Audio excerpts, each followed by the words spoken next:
गणपतये नमो नमः, श्री सिद्धि विनायक नमो नमः, अष्ट विनायक नमो नमः, Ganpati Bappa Maurya. I invoke the Lord Ganesha with the sacred mantra Om Gan Ganpataye.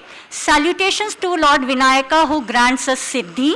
I also offer my salutations to the 8 distinct Murtis of Vinayaka. O the Lord of Ganas and the Father, please bless us.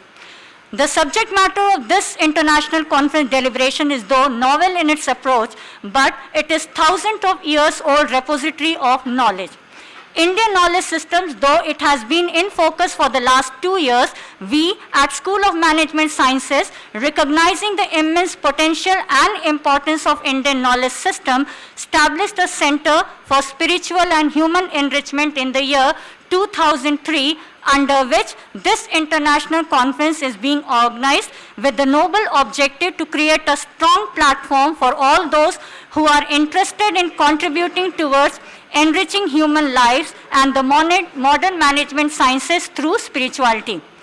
It has the privilege of organizing several conferences in the past related to ethics, spirituality, management, innovation, global management crisis, to name a few.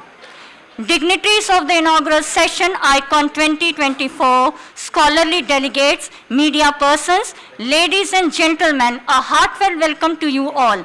We are assembled at this prestigious venue for the grand inaugural event of the 2 days 11th International Conference Icon 2024 on Indian Knowledge Systems for Achieving Sustainable Development Goals. The success of any event is determined by the presence of great personalities who lend a charisma to the occasion. I, Dr. Bhavna Singh, Associate Professor, on behalf of School of Management Sciences Varanasi, a NAC A-grade accredited autonomous college which has successfully completed 29 glowing years and equally occupying an upper slot on the continuum of top 50 B schools of India, feel honored and privileged to accord a hearty welcome to our revered chief guest, Professor D.P. Singh Sir, Education Advisor to the Chief Minister, Government of Uttar Pradesh and former Chairman, University Grants Commission, New Delhi. Guest of Honor, Dr. Professor Vikram Singh Sir, Chancellor, Noida International University and former DG Police, Noida, Uttar Pradesh. Shri Vivek Ranjan AgnihotriVeteran, eminent film director, producer, screenwriter and author. Dr. Vinay Chand Banwati ji, Director, Center for Indian Knowledge System, Chanakya University, Bengaluru. Professor Sanjay Mukherjee sir, Indian Institute of Management, Shillong, Meghalaya. Executive Secretary Dr. MP Singh sir, Director Professor P.N. Jha sir, Registrar Mr. Sanjay Gupta ji, Conference Convener Professor Avinash Chandsukar, Distinguished Professor, delegates from Punjab National Bank, my fellow fraternity members and dear participants to the inaugural session of the 2 days 11th International Conference Icon 2024 on Indian Knowledge Systems for Achieving Sustainable Development Goals, an initiative of SMS IQAC and conducted under the aegis of SHE, Center for Spiritualism and Human Enrichment and sponsored by Punjab National Bank. Hearty welcome everyone. Before we begin with the formalities of the inaugural session, I would request Jaya Singh, Anjali Maurya, Aparna Singh, Mahi Dhawan, Ananya Singh to be on their toes and assist our dignitaries in lamp lighting and garlanding. Om Shubham Karoti Kalyanam Arogyam Dhan Sampada Shatru Buddhi Vinashaya Deep Jyoti Namostute Namostute. The commencement of our gathering today is marked by a cherished tradition, the lighting of the lamp. This ritual, steeped in profound symbolism, represents our ascent from ignorance to knowledge, from confusion to clarity, inviting illuminating wisdom into our midst. It is a mark of our undying tradition to invoke the Almighty at the beginning of an important event. We acknowledge our reverence for wisdom and knowledge by lighting the lamp of enlightenment. To solemnize the occasion, I am honored to invite Chief Guest Professor D.P. Singh Sir, Guest of Honor Dr. Professor Vikram Singh Sir, Shri Vivek Ranjan Agnihotri ji, Dr. Vinay Chand Banwati ji, Professor Sanjay Mukherjee ji, Executive Secretary Shri MP Singh ji, Conference Director Professor P.N. Jha Sir, and conference convener Professor Avinath Chansukar to kindle the flame of enlightenment and garland the statue of Goddess Saraswati. दीप ज्योति पर ब्रह्म दीप ज्योति जनार्दनः दीपो हरतु मे पापम संध्या दीपम नमोस्तुते नमोस्तुते. I fold my hands before the Lord, the maintainer of this creation, in the form of this light. I adore this light which destroys all the pains resulting from my omissions and commissions. As the lamp is lit, may its radiance touch each one of you, kindling in you the immortal flame of knowledge and understanding. The glowing beacon signifies our resolve to dispel darkness and spread light. Salutations to Goddess Saraswati, who is pure like jasmine, with the coolness of moon, brightness of snow, and shine like the garland of pearls, and who is covered with white garments, whose hands are adorned with veena and the boon-giving staff.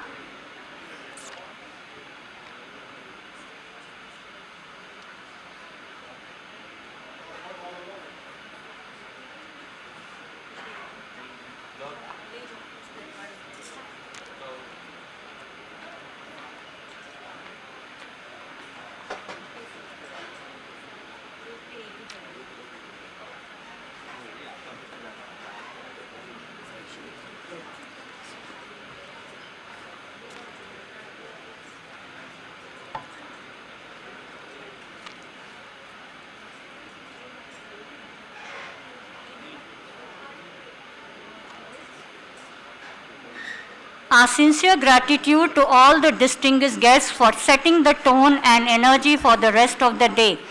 As the lamp continues to burn brightly, let it serve as a constant reminder of our individual and collective commitment to acquire and share knowledge. As we embark on a journey through insightful presentations and stimulating discussions, let us remember that our purpose is to learn, collaborate, and catalyze change. Thank you so much, dignitaries. Asatoma Sadgamaya, Tamasoma Jyotirgamaya, Mrityoma Amrutangamaya. Lead me from light to truth, lead me from darkness to light, lead me from death to immortality. In the same spirit, I request the respected dignitaries, our chief guest, Professor D.P. Singh Sir, Guest of Honor Dr. Professor Vikram Singh Sir, Shri Vivek Ranjan Agnihotri Ji, Dr. Vinay Chand Banwati Ji, Professor Sanjay Mukherjee Sir, Conference Director Professor P.N. Jha Sir, to please grace the dais and commence the journey of enlightenment and knowledge.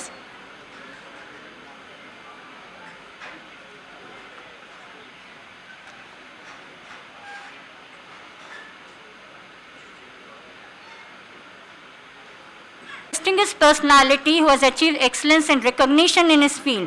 We are grateful for his gracious presence and valuable time. May I now request Registrar Sir Mr. Sanjay Gupta Ji to welcome D.P. Singh Sir by presenting him a bouquet as a token of our delight and respect. Please put your hands together for D.P. Singh Sir.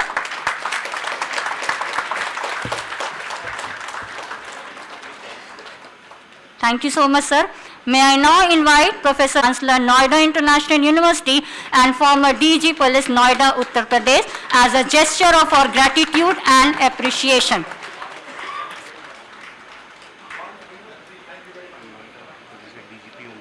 Yes. Thank you so much, sir. As a token of our heartfelt appreciation and gratitude for their invaluable time and support, we would like to present a bouquet to our second guest of honor, Shri Vivek Ranjan Agnihotri Ji, eminent film director, producer, screenwriter and author. For this, I would now like to request Shri K.K. Bajpai sir to do the honors.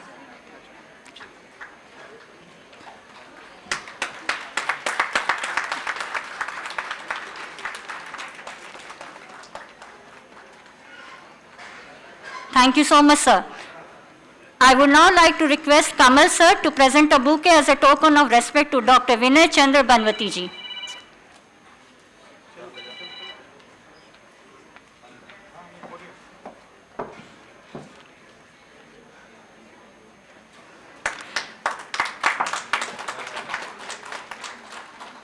Thank you so much, sir. I would now like to invite Professor Rajkumar Singh, sir, to present a bouquet as a token of respect to Professor Sanjay Mukherjee, sir.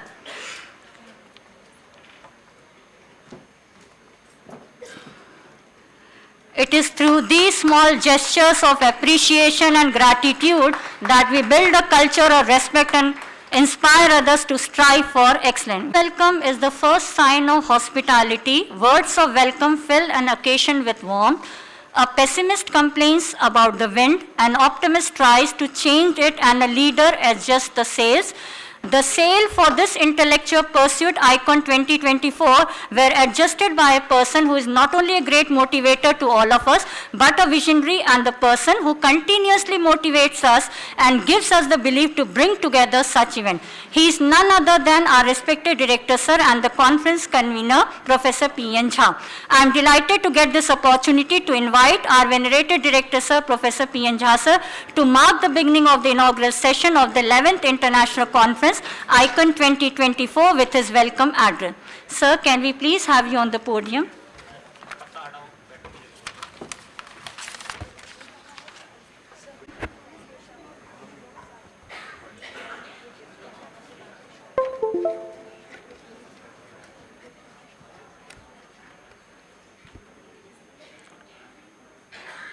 सर्व मंगल मांगल्ये शिवे सर्वार्थ साधिके शरण्ये त्र्यंबके गौरी नारायणी नमोस्तुते।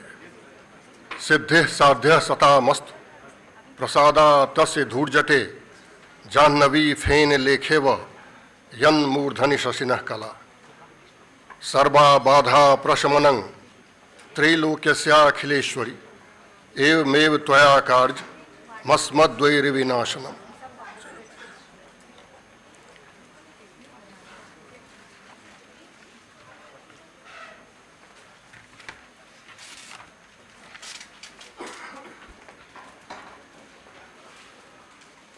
Honorable Chief Guest of the program, Professor D.P. Singh, Education Advisor to the Chief Minister UP, former Chairman UGC, former Director NAC, and former Vice Chancellor BHU. Along with Mrs. D.P. Singh,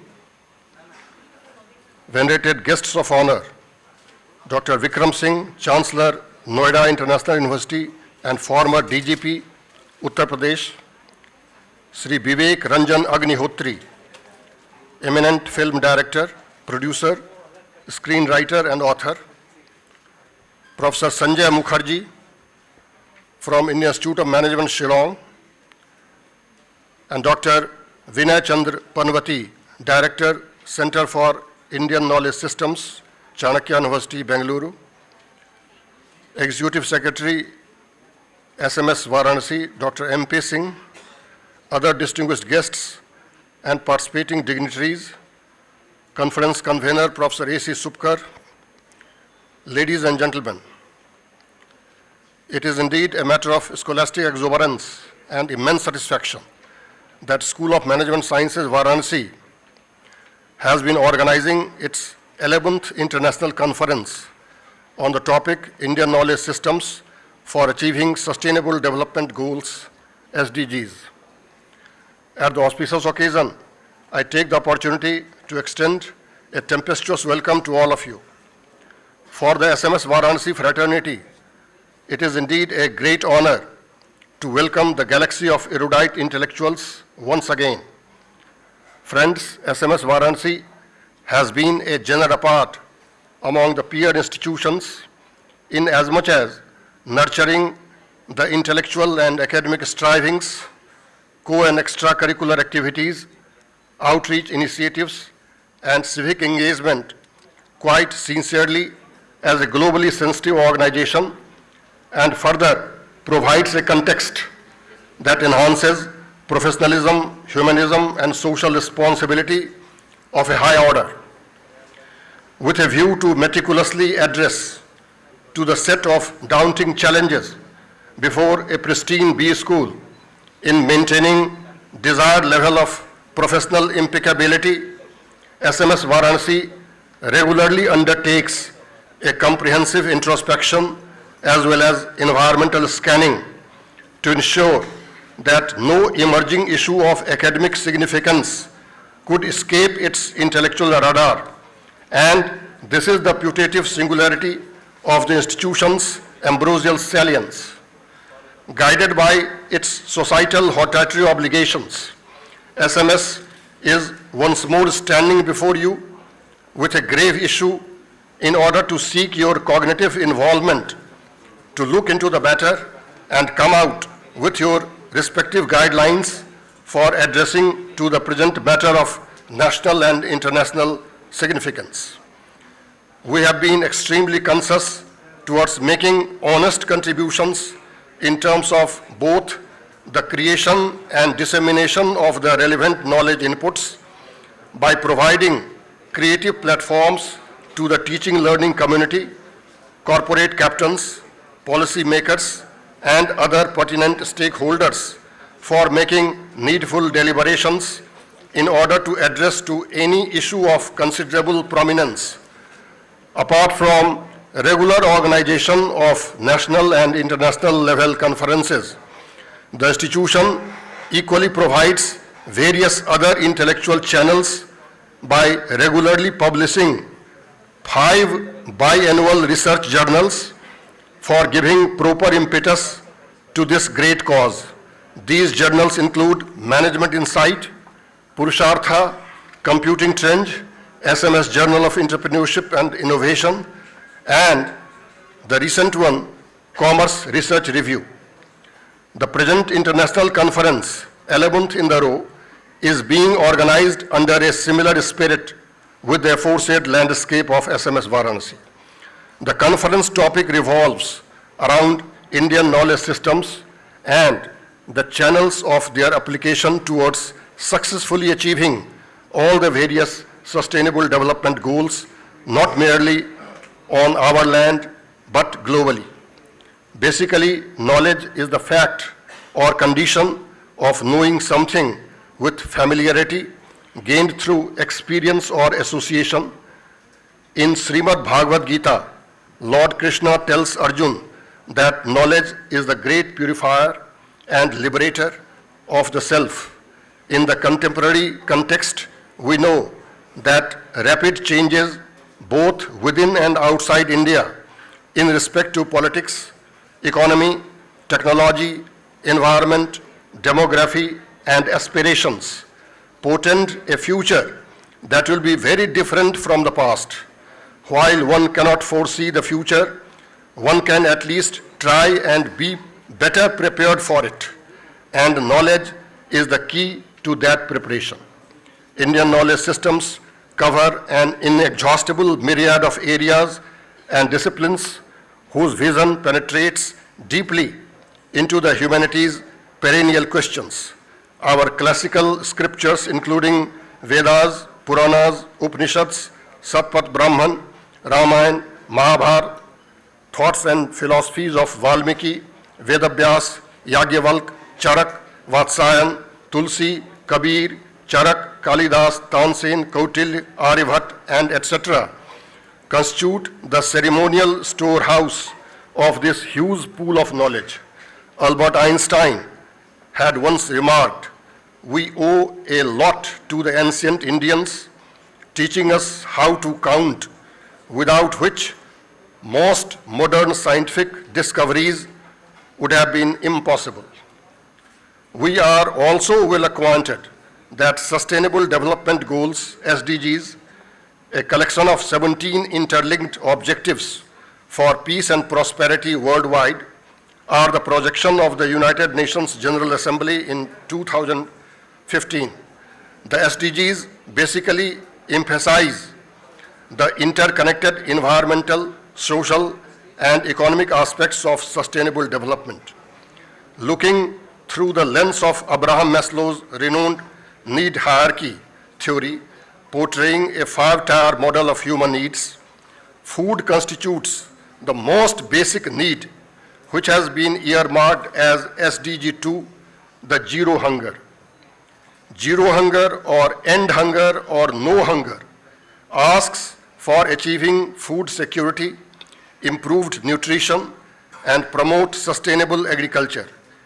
ending all forms of malnutrition, and attaining sustainable food production systems constitute two major outcome targets for SDG 2.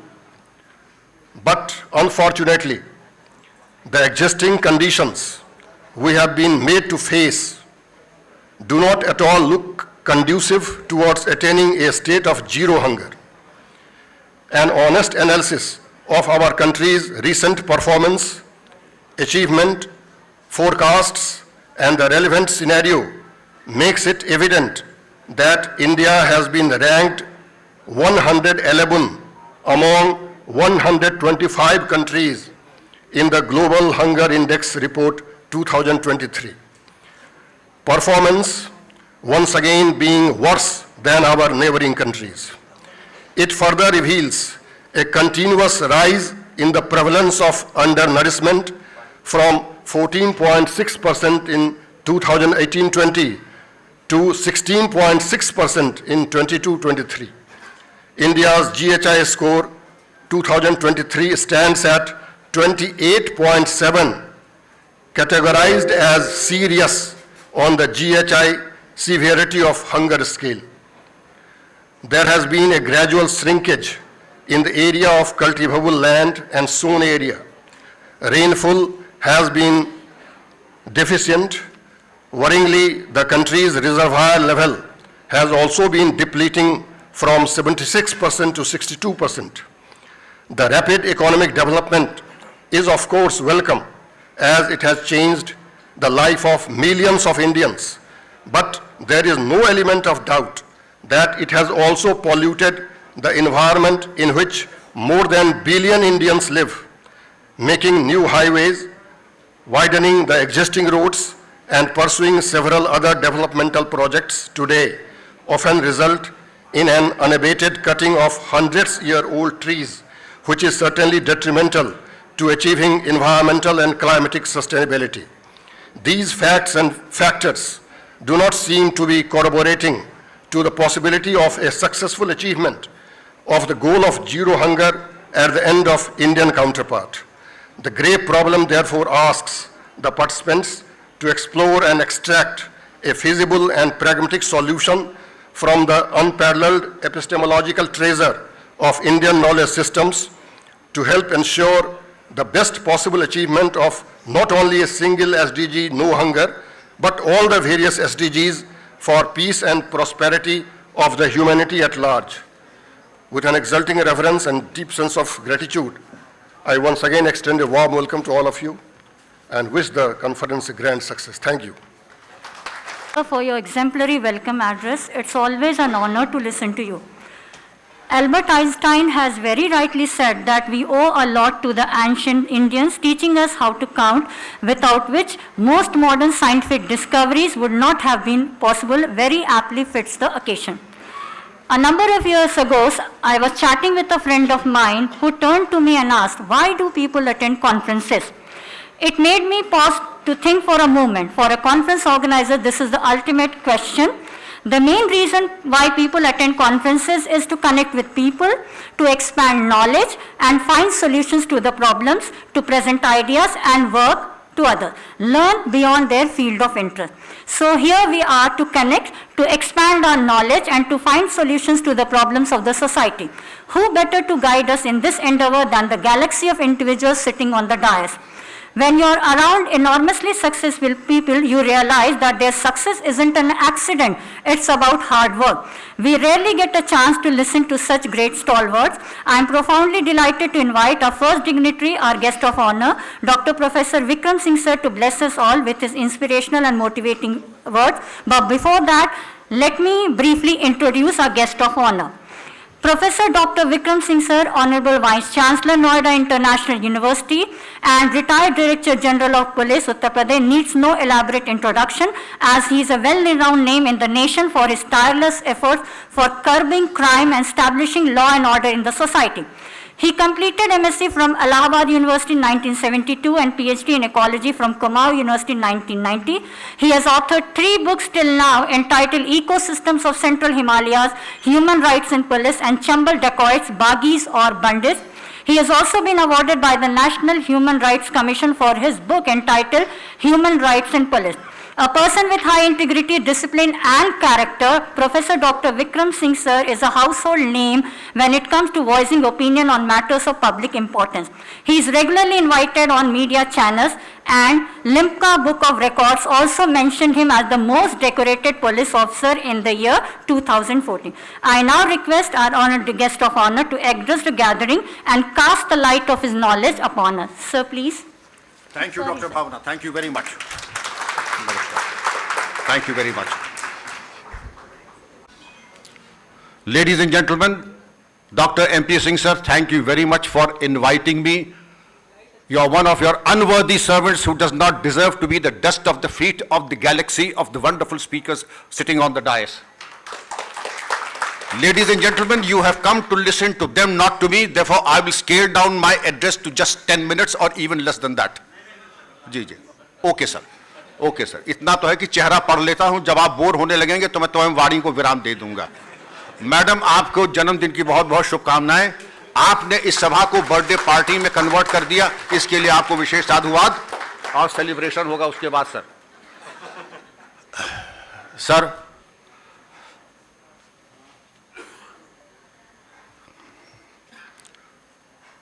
respected icon of the education world, Professor Dr. D.P. Singh sir, a name that is household name who has brought revolution in the film industry, Mr. Vivek Ranjan Agnihotri sir, Rishi Putra and Rishi Kul, Professor Sanjay Mukherjee sir, Professor Vinay Chandra भानुवती, आपके चरणों में बारंबार प्रणाम. आप उम्र में पुत्र की तरह हैं, लेकिन ऋषि सदैव गृहस्थ से ऊंचा रहता है. आपके चरणों में बारंबार प्रणाम. Doctor MP Singh, for me coming to SMS is like a pilgrimage. तीर्थ यात्रा है मेरे लिए. मैं उम्मीद करता हूं कि अगली बार जब आऊं तो ये एसएमएस यूनिवर्सिटी हो जाए. और what you have done in a short span of life is indeed amazing. To be in the top 50 B schools and also to have A+ reckoning in the next certification does not come easy. It does not come easy. Pain, sacrifice and effort go to make you what you are today, what SMS is today. I'm absolutely amazed at the burst of positive energy, and I will come straight to the point. Dr. Bhavna ji had said, what is a conference? I see it as thesis and antithesis, and from that emerges synthesis. To your first quote, तमसो मा ज्योतिर्गमय, ये तो Indian knowledge system में कहते हैं तमसो मा ज्योतिर्गमय. आज मीना बाजार में कहते हैं नहीं, प्रकाश से अंधकार की तरफ चलो. असली मजा वहीं पर है. प्रकाश में मजा नहीं है. चमगादड़ों और उल्लुओं की वहां बन आती जहां अंधेरा होता है. पुलिस की एफआईआर में होता अंधेरे का लाभ उठा के बदमाश भाग गए. The entire consumerist society जहां प्रकाश है उसको पैर में दबा के जैसे सिगरेट का बट बुझाया जाता है, बुझा दो, प्रकाश आने ना पाए कहीं से. आप लोग मुझसे उम्र में बहुत छोटे हैं. मैं अंधकार के 2 एग्जाम्पल पेश करूंगा. ब्रिटिश स्कूल में सर 2 नर्सरी राइम्स होती थी. Humpty Dumpty sat on a wall. Humpty Dumpty had a great fall. All the king's horses could not put Humpty Dumpty together again. अब किसी की मौत को हम सेलिब्रेट कर रहे हैं, बच्चों के माइंड की वायरिंग हम क्या कर रहे हैं? नेगेटिविटी. एक और उससे भी बढ़ जा pearl of wisdom. Solomon Grundy, born on Monday, christened on Tuesday, married on Wednesday, took ill on Thursday, died on Saturday. That is the end of the story of Solomon Grundy. Can there be anything worse and more negative than this nursery rhyme? These two. हमारे यहाँ कहते हैं मातृ देवो भव, पितृ देवो भव, आचार्य देवो भव, सत्यम वद धर्म. अरे नहीं तो दकियानुसी बातें हैं. अरे बड़ी खराब बातें हैं ये तो. Our children have brought up in the mother's milk by sanskars. A hardware may be that of Rolls Royce, but if the engine of the Rolls Royce is second hand patichari from the kabadi, that Rolls Royce is no good. Similarly, if the wiring of the mind, the software is compromised, and who can do it better nothing better than the Indian knowledge system. That is something that is time tested. I will tell you, the preamble should be what is known, that we repeat multiple times in a day. Om Dev Shanti, Antariksh Shanti, Prithvi Shanti, Apa. Everywhere there should be peace. The entire 17 SDGs are incorporated in the Shanti Mantra, sir. That should be the preamble. Bhagavad Gita chapter 4 verse 38. Nahi jnanen sadishyam pavitramahi vidyate. That the pursuit of knowledge is the most noble pursuit of all human activity. Nasti vidya samam chakshuhu. There cannot be better eyes than knowledge. If Bertrand Russell says there is no knowledge that is not power, then Bertrand Russell says that has to be framed in the bedroom, framed in the drawing room. But what our Shastra says, and I can tell you from experience that there are two kinds of people. There are those मिलत एक दारुण दुख देहि बिछड़त एक प्राण हर लेहि. Joshua Liebman was a young graduate like all of you, and he too was at a crossroad. When he graduated, he made a list of what he wanted to do in life. First, marry a film star, then harry fleet of 6 limousines, then have mansion in Switzerland and New York. He went to his teacher and he said, perhaps he must have been a Vedanta. He said, struck it all out.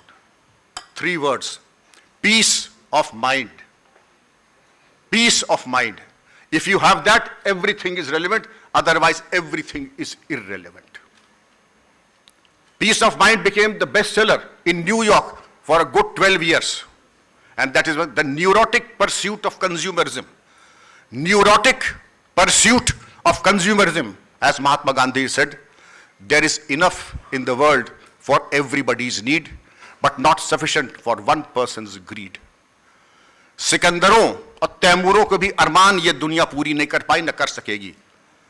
And that is one thing, the SDGs, that if you are at peace with yourself, and I will give you one thing, one point.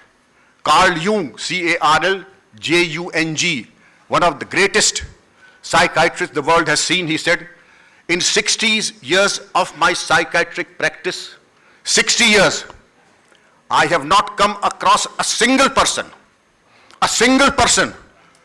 who is contemplative and meditative and required my services as a psychiatrist. You are all blessed to be in Varanasi. You are all blessed to have an institute of human development and spiritualism. इतनी कृपा तो अपने ऊपर कर लो कि कुछ देर शांत बैठ लो. जो कोलाहल चल रहा है, the biggest impediment to my peace of mind is my phone. The biggest.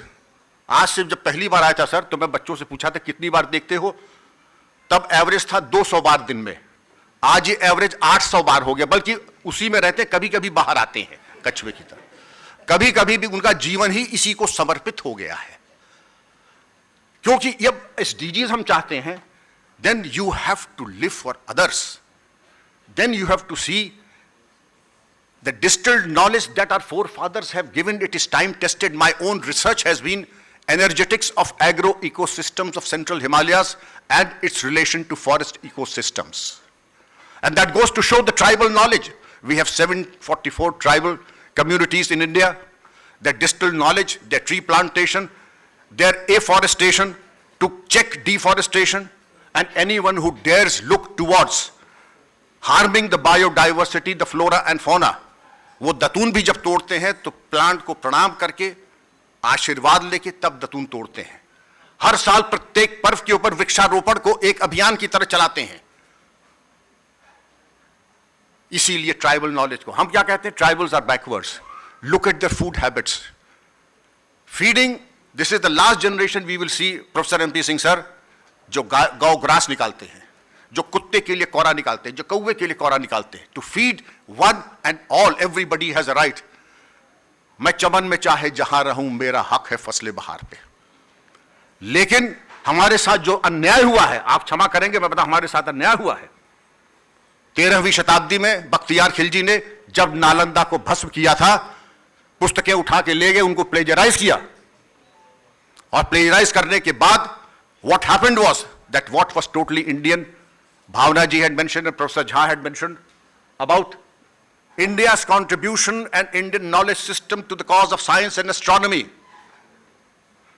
Yahi par Kashi mein, Prince of Wales had come and he was gifted 1 or 2 astronomical instruments by Maharaja Sir Chandreshwar Prasad Narayan Singh. They are still in the British Museum. They are wonderful futuristic objects, and I think they need to be researched even today. That is the level of science and technology that we enjoyed. The temples of South India are architectural wonders. Don't you think that it is time to revisit? And the historical wrongs, historical wrong number 1, the marauding Afghan and Mongolian armies who desecrated Nalanda, Takshila, Kashi, and destroyed our knowledge systems. And then 23rd June 1757, Battle of Plassey. The Britishers ruled us for 200 years plus and looted how much? Guess? $45 trillion. If today UK were to give reparations for that amount, England का दिवाला भी निकल जाए तो भी पूरा नहीं कर पाएगा. That is the level of loot, material and otherwise. Of course, we had Indologists like George W. Grierson, Beveridge, MS Grouse also, who did their interpretations of our literature. But that apart, the purpose was that also to see what is the depth of our spirituality and our scientific tone and tenor. To be termed as starving savages, on one hand you take whatever we have, and then to term us as starving savages and a nation of snake charmers, it is not compatible. But today I must compliment the wonderful people sitting on the dais for turning the clock backwards and giving us our own glory. We have the self-confidence to say that yes, Bharat meri maa hai, Sanskrit devvani hai, Kashi तीनों लोकों से न्यारी है. कुछ बात है कि हस्ती मिटती नहीं हमारी, सदियों रहा है दुश्मन दौरे जमा हमारा. We need to understand the greatness of the systems, the knowledge bank that we have, and the teaching of what the Guru Shishya Parampara, and the eternal truths that have been passed from one generation to the other. They need to be brought back to place.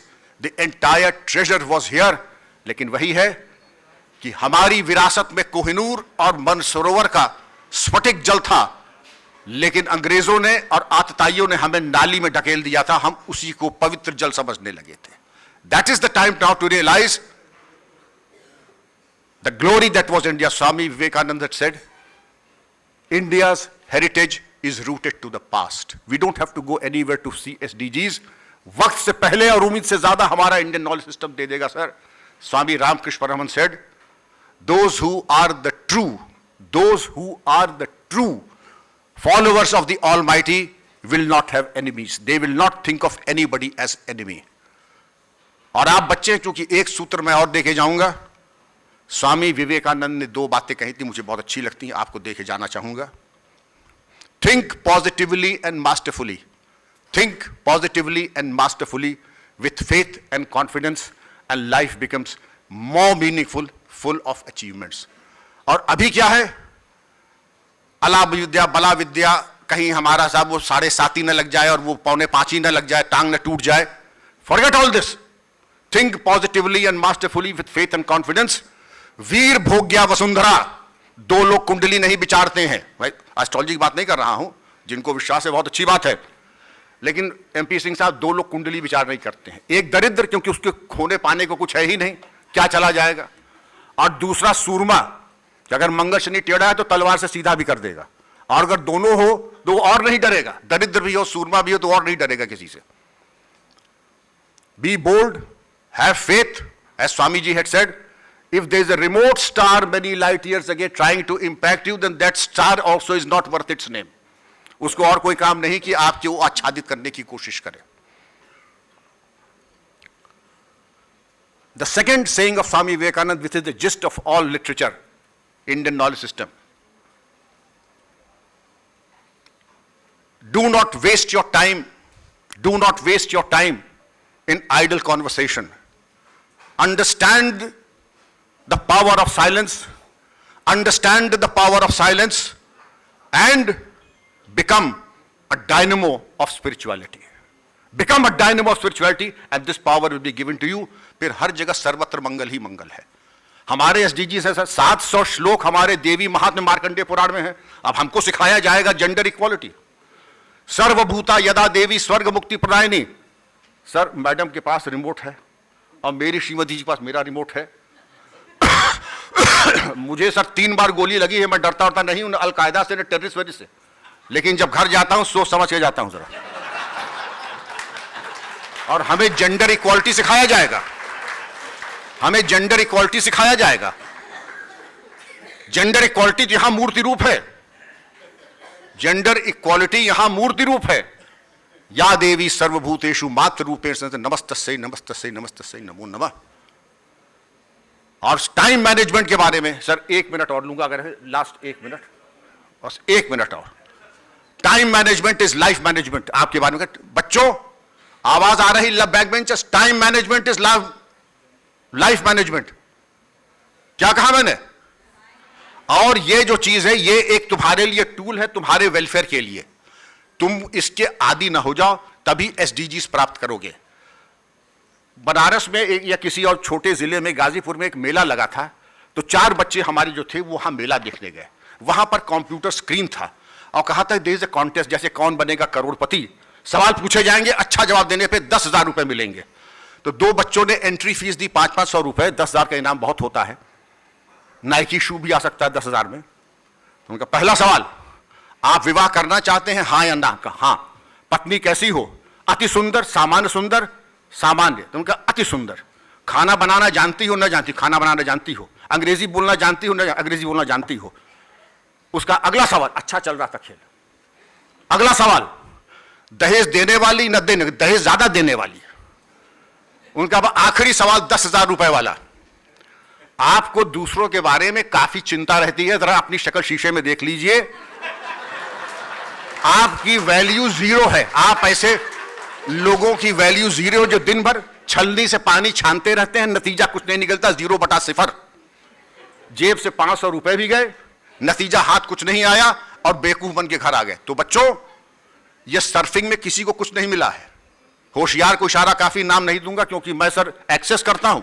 हमारे बच्चे किस किस site पे जाते हैं, मैं यही advice करता हूं कि एसएमएस में हो, लेकिन हमारे यहाँ की अधिकांश साइट्स हमारे यहाँ ब्लॉक्ड हैं सर. और जो जाते हैं उनके लिए कहते हैं कि आपका जो है स्वाध्याय और सत्संग दूसरे रूप का हो रहा है. तो मैं सोचता हूं कि मैं आपके साइकाइट्रिक हेल्प के लिए आ जाऊं, लेकिन इसी बातों के साथ विद्वान वक्ताओं का आप बड़ी बेसब्री से प्रतीक्षा कर रहे हैं. और जो वैदिक आशीर्वाद होता है, मैं अधिकारी तो नहीं हूं लेकिन देना चाहूंगा. अमृतस्य पुत्रः यूयम्, ईश्वरस्य पुत्रः यूयम्, शाश्वतस्य पुत्रः यूयम्.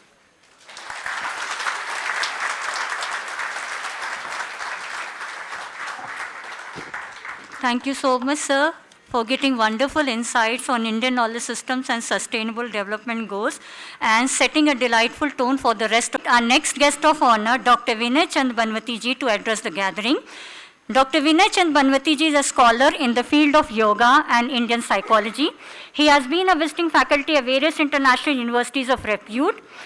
He brings with him nearly 2 decades of rich experience in the domains of research, teaching, consultancy, and policy formulation, and he is counted among the influential young thinkers of contemporary India. He is the co-founder of Indica Yoga and has previously been on the drafting committee of National Education Policy, the expert panel of AICT, and guest faculty across institutions of eminence in India and the world. In addition to his academic interests, he is deeply passionate to work with children and youth and is involved with several cultural and service organizations in varied capacities. A member of the founding team of the Chanakya University, he currently holds the positions of the Director, Communication and Director, Center for Indian Knowledge Systems at the Chanakya University. Sir, can we please have you on the podium so that you can enlighten us with your words of wisdom? Sabhaye Namaha, Sabhasadbhyo Namaha.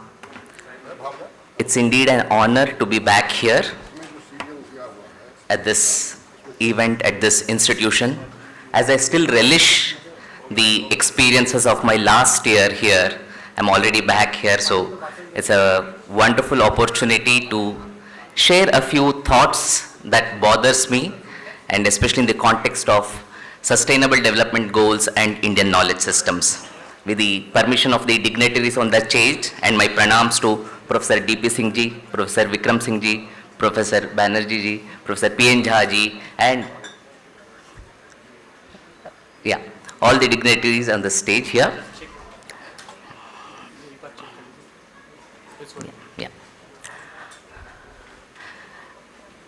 Last year, we were looking into a particular concept of health and well-being. And starting from that, I think ICON has taken a giant leap this year to look into the SDGs, Sustainable Development Goals, and IKS. Is there something that we share in between? Is there something that IKS can directly contribute, or is there something that would demand a thorough evaluation of our entire approach and perspectives towards SDG? So this is what I would like to draw your attention towards.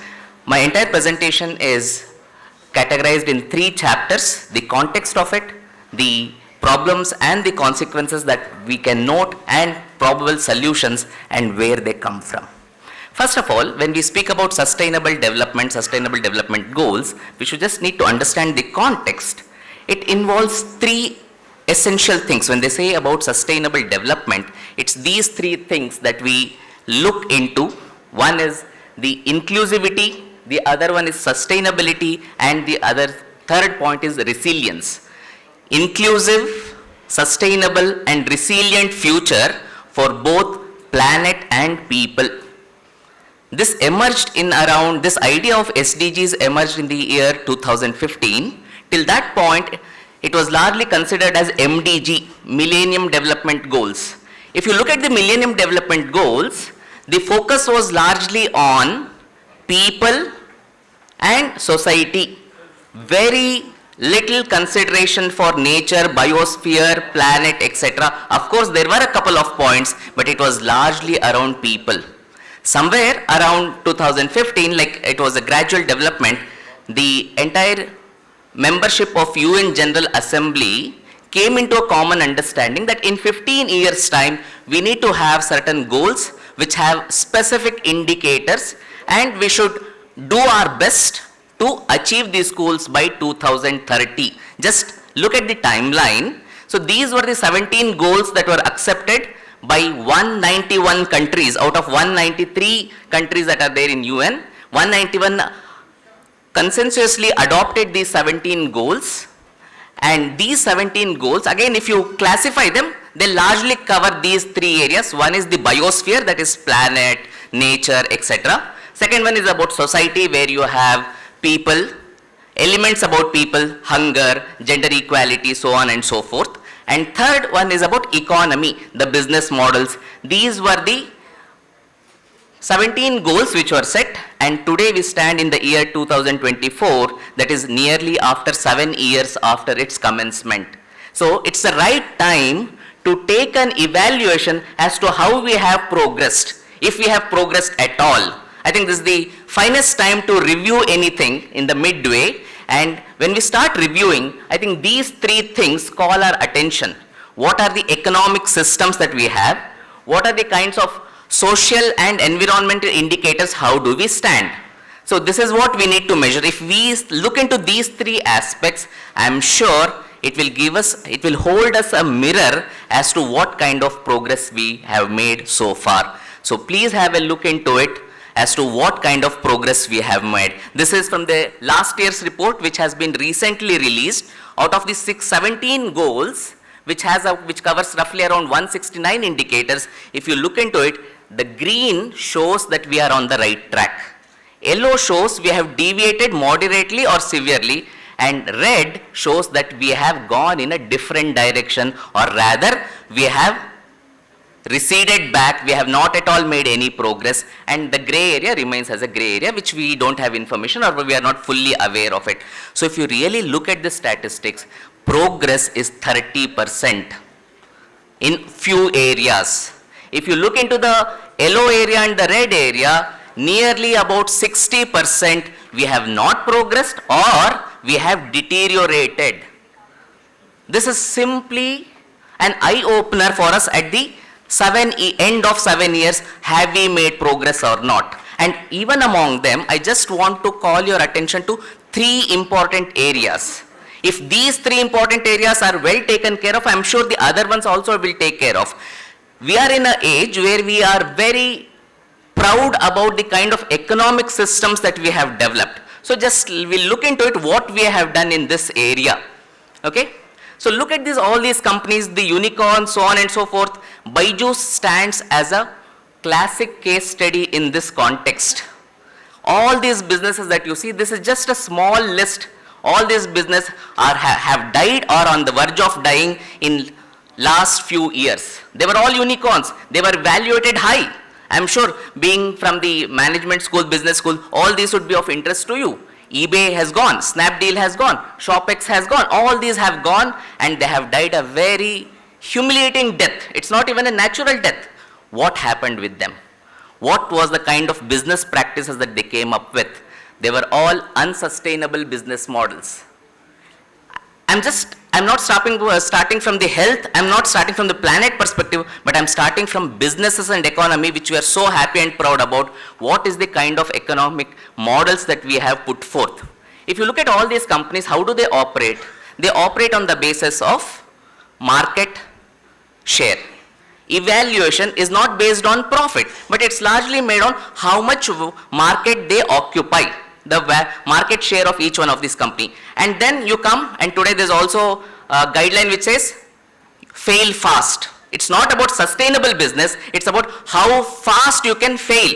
If you have to run, you set up a company, make some money, you increase your market share and then sell it off. It's definitely not a profitable approach towards or sustainable approach towards business. And all these companies, if you look at them, they are not environmentally friendly, they're not people friendly. Just look at the way it happened in Byju's.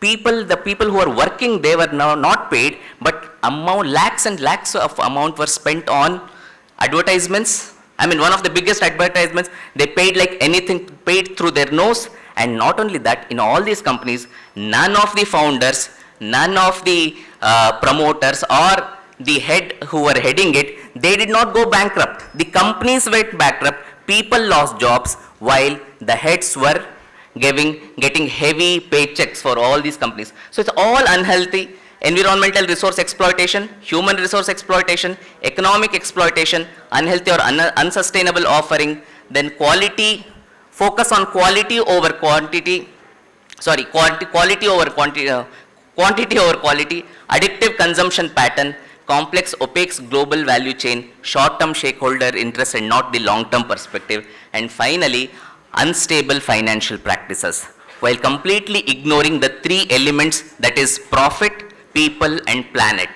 If something has to be a sustainable business model, these 3 P's need to be taken care of. And I'm sure as consultants, as young entrepreneurs who are here, who are blossoming here, I'm sure you'll be aware of these 3, that these 3 are to be essential for a sustainable business model, that is profit, people and planet. If this is not considered, then we are getting into the same kind of vicious circle. So this is one element. Moving further, now I want to just take you to the health situation, the state of health. It's so alarming and concerning. Take whichever aspect. Just look at the cancer state, the way cancer is increasing in humanity. At least some 20-30 years ago, we used to know about someone having cancer. But today, cancer has touched every household. Not a single family is not affected by cancer, which is the deadliest of the various kinds of issues, diseases that we have. Not only that, India is becoming the diabetic capital of the world. Okay? And then 1 in every 6 individuals are becoming depressive. This is the statistics from US. I'm sure the numbers might vary from one country to the other country, but this is not too long enough. Well, the whole world reached this state. So economic models are failing, health situation is worsening. Not only that, a simple thing like sleep is getting affected. Just look at the number of hours our people can sleep happily. And when you don't get good sleep, it has multiple effects. Okay? And the current statistics says nearly 40 to 50% people are affected by sleep disorders. And sleep disorders can cause cardiac issues, sleep disorders can cause diabetic issues, many other sorts of issues all come from sleep disorders. Not only that, the biggest thing that we have not noticed or we are blind to it is the increase in the number of fertility centers in all the metropolitan cities. At least in Bangalore, I can say every street corner you can find 2 fertility centers. Fertility rate is dropping like anything. If you are concerned about human health, which is one of the sustainable development goals, that's the 3rd development goals, where have we heading to in last 10 years, 12 years, 15 years? We're actually running in the backward direction. And now coming to the planetary aspects, this is something that I want you to pay your attention. Here you have the data of nearly from 1971 up to 2022, what they call it as Earth Overshoot Day. Earth Overshoot Day refers to the day in which in that particular year, that particular country or the larger population, they exceed that year's resources. So, for example, in the year 1971, we overshoot the earth resources in the month of December, right? So, whatever we consume later, it's actually borrowing from the next year. We are already started to borrowing from next year and future generations. So, in 1971, we overshoot it in December, but in the year 2023, we overshoot it in August. So it's almost like by August, you have completely exhausted the year resources that you would need for that entire year. There is one more diagram, if you can note, it shows data country-wise. When will that respective country overshoot the resources for that entire year?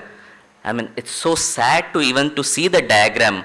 It says that countries like Luxembourg, US, they will deplete the year's resources by March. So we today stand on 1st of March. So it's almost like by mid-March, these countries would exhaust the entire year's resources. That means whatever these countries are spending now, they're actually borrowing from the next year's resources, right? So this is how that whole map of the world says. So it's countries like Jamaica which go on up to December. Whereas Qatar, whereas Luxembourg, whereas US, UK, all these countries, they finish it in the first half of the year itself. And just imagine what have we come to when it means that we exhaust the entire resources in first 2 months of the year. 10 months on udhar pe chal raha hai, borrowing from the future, borrowing from the next year, and borrowing from future generations as well. This is something that is very saddening. Unless we realize what we are doing, we are actually heading straight towards a dead end. And I'm sorry, this last tabular column may not be visible, but which only shows that if countries follow certain lifestyles, how many earth would be required to meet the requirements of that the entire population of this world. Say if we follow, all of us follow American lifestyle, we required about 5 earths to fulfill our needs. If we follow the lifestyle of Australia, we need about 4 earths. If we follow the lifestyle of China, we need about 2.71 earths. And if we follow the lifestyle of India, we need 0.7 earths. If the entire world population follows the lifestyle of India, the number of earths that is required is lesser, while all the other countries go on the other excess. Something that holds the key to our understanding here. And coming to the other bit, there is something called as planetary boundaries. Scientists have arrived at an understanding that there are 9 planetary boundaries, which means these are the necessary conditions for humanity to survive. If these boundaries are transgressed, then the possibility of coming back is very limited. And now they say, again this is a recent report of 2023, which says of the 9 planetary boundaries, we have transgressed 6 planetary boundaries. Biosphere, life on earth, the aerosol production, so on and so forth, each one they have measured. These are very critical for humanity and life to survive. Of all the 9 planetary boundaries, 6 have already been transgressed. So all these are quite scary. Now just put these together. You have all these on SDGs. Life on earth, life on water is a part of your SDG. Health and well-being is part of your SDG. Food production, zero hunger is part of your SDG. In all the SDGs, have we made any progress? An honest answer is no. Not only we have not made progress, but we have deteriorated. Then what does it say? What does it make us think? It only calls for a requirement that we need to actually examine what we stand. In fact, there is a statement of the Secretary General of UN where he says, unless we wake up now, this is likely to be a tombstone. We have already prepared our coffin. Coffin is going to be put on the ground and then we need to erect a tombstone. Unless we act now, the 2030 agenda will become an epitaph for a world that might have been. This is the part of the introduction to the SDG report that has been released recently. So all this calls for a re-looking. In fact, for the first time, the papal letter, the encyclical letter of the Holy Pope also points to the fact that these are not two issues. It's not human issue as well as environmental issue. They are but one issues which we have failed to recognize so far.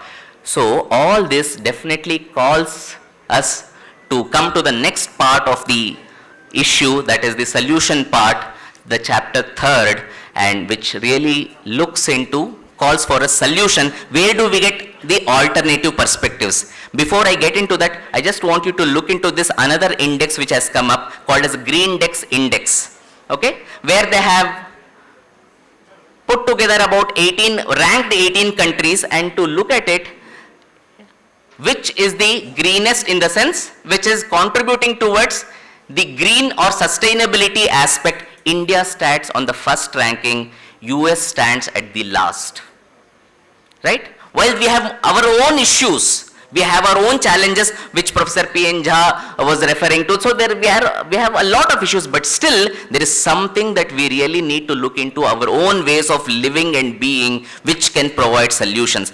This index was developed into considering 4 aspects. One is the housing, transport, food and goods. Considering all these things, they have ranked these 18 countries and India stats on the top. There is perhaps some solutions that we can look at it.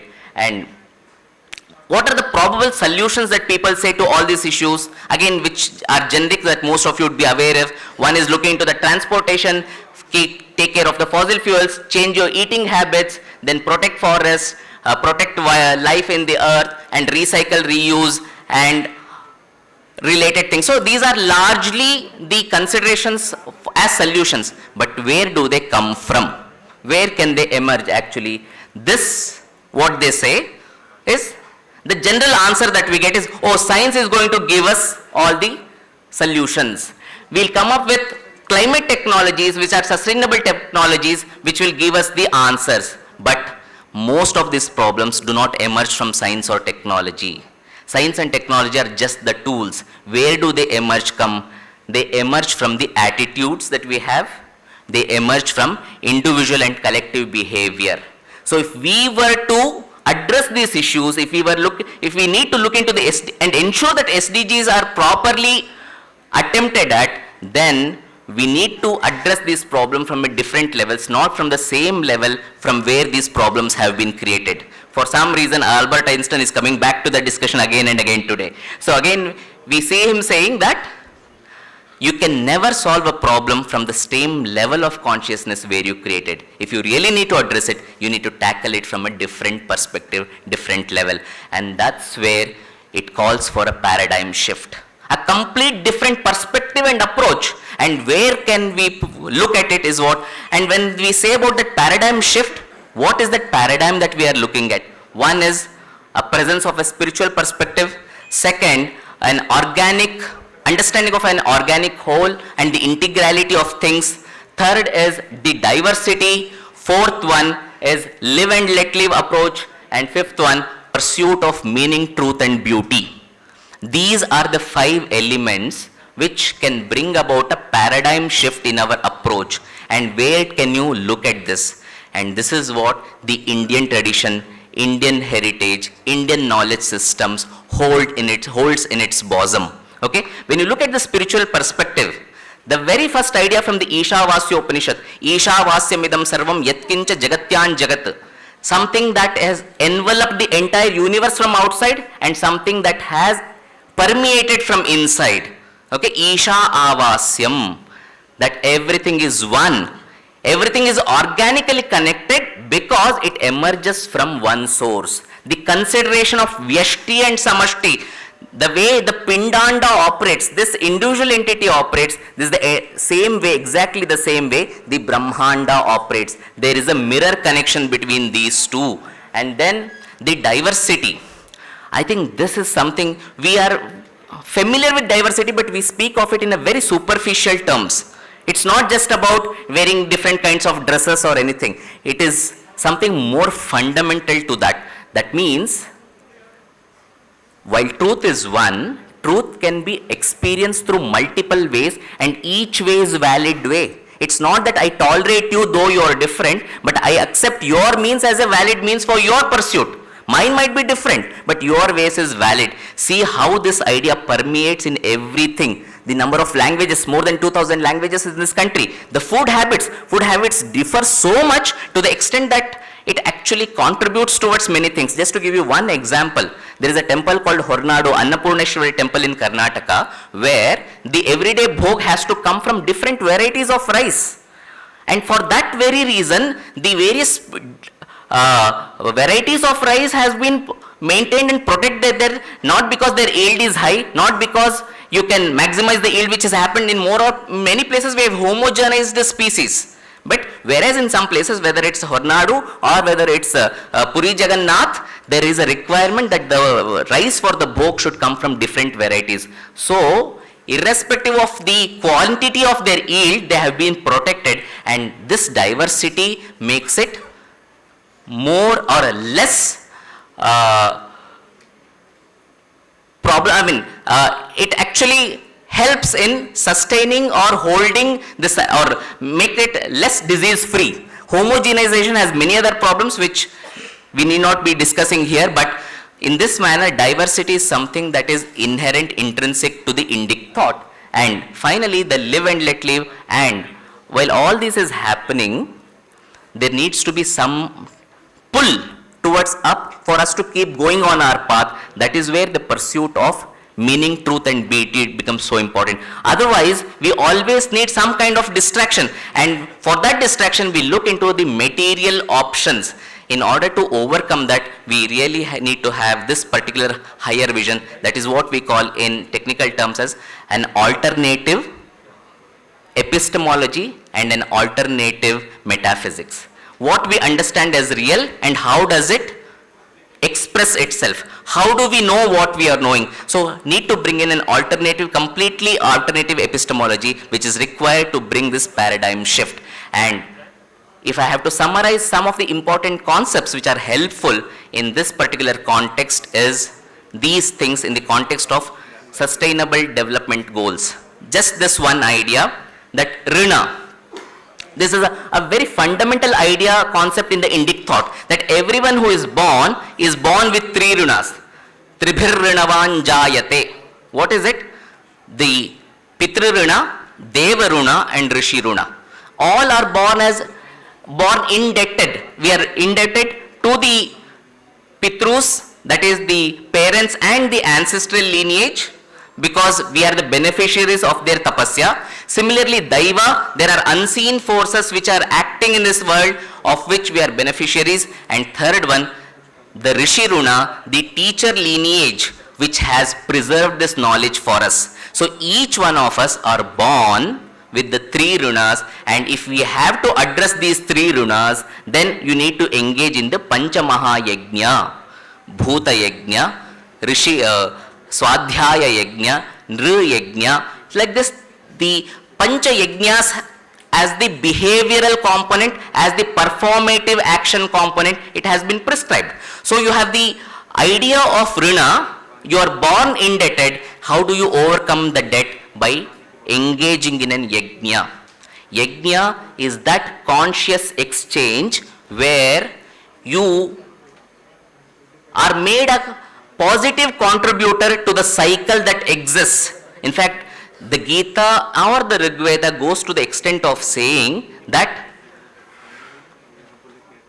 Kevalagho bhavati kevaladi. One who just eats, one who just consumes without contributing back, he is only kevalagha. He is an embodiment of sin.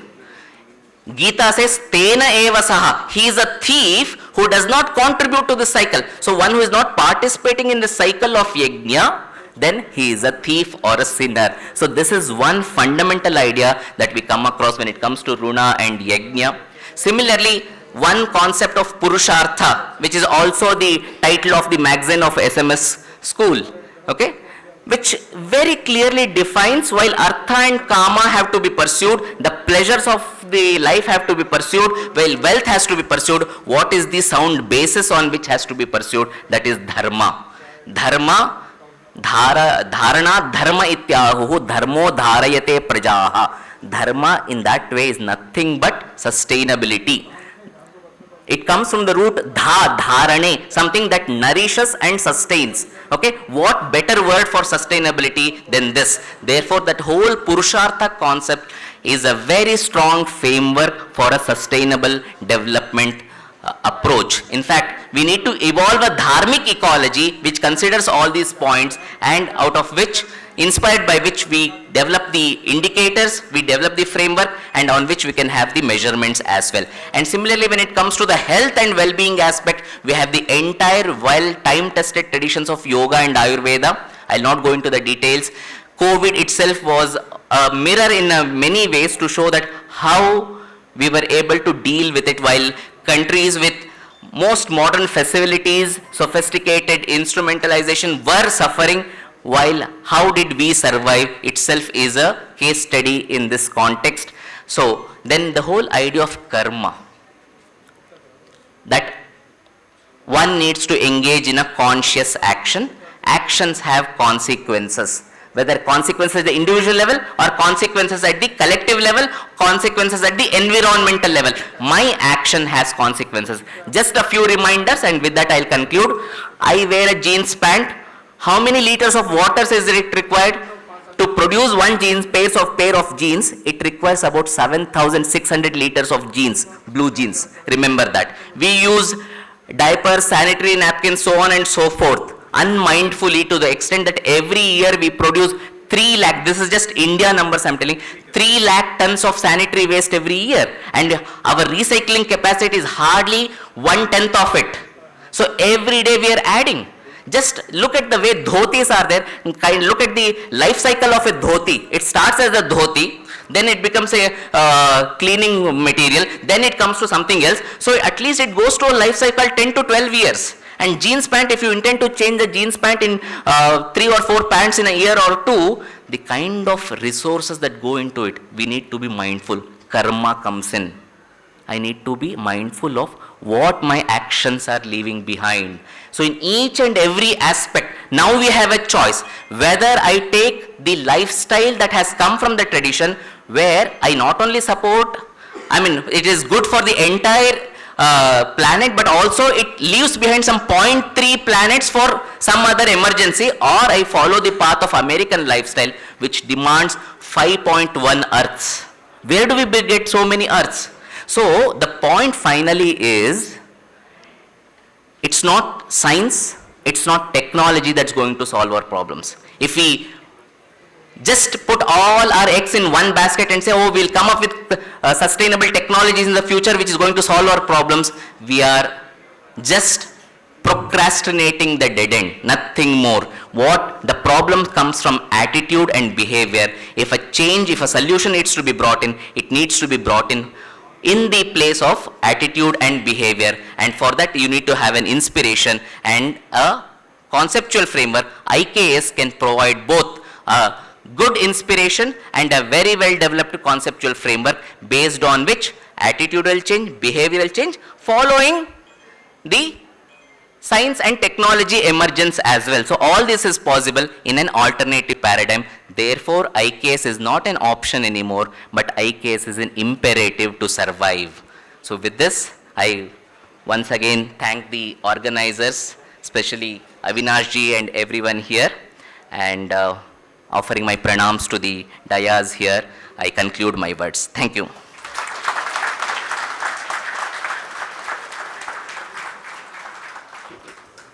Sir, I hope all the participants gathered over here will definitely try to incorporate your words into practice.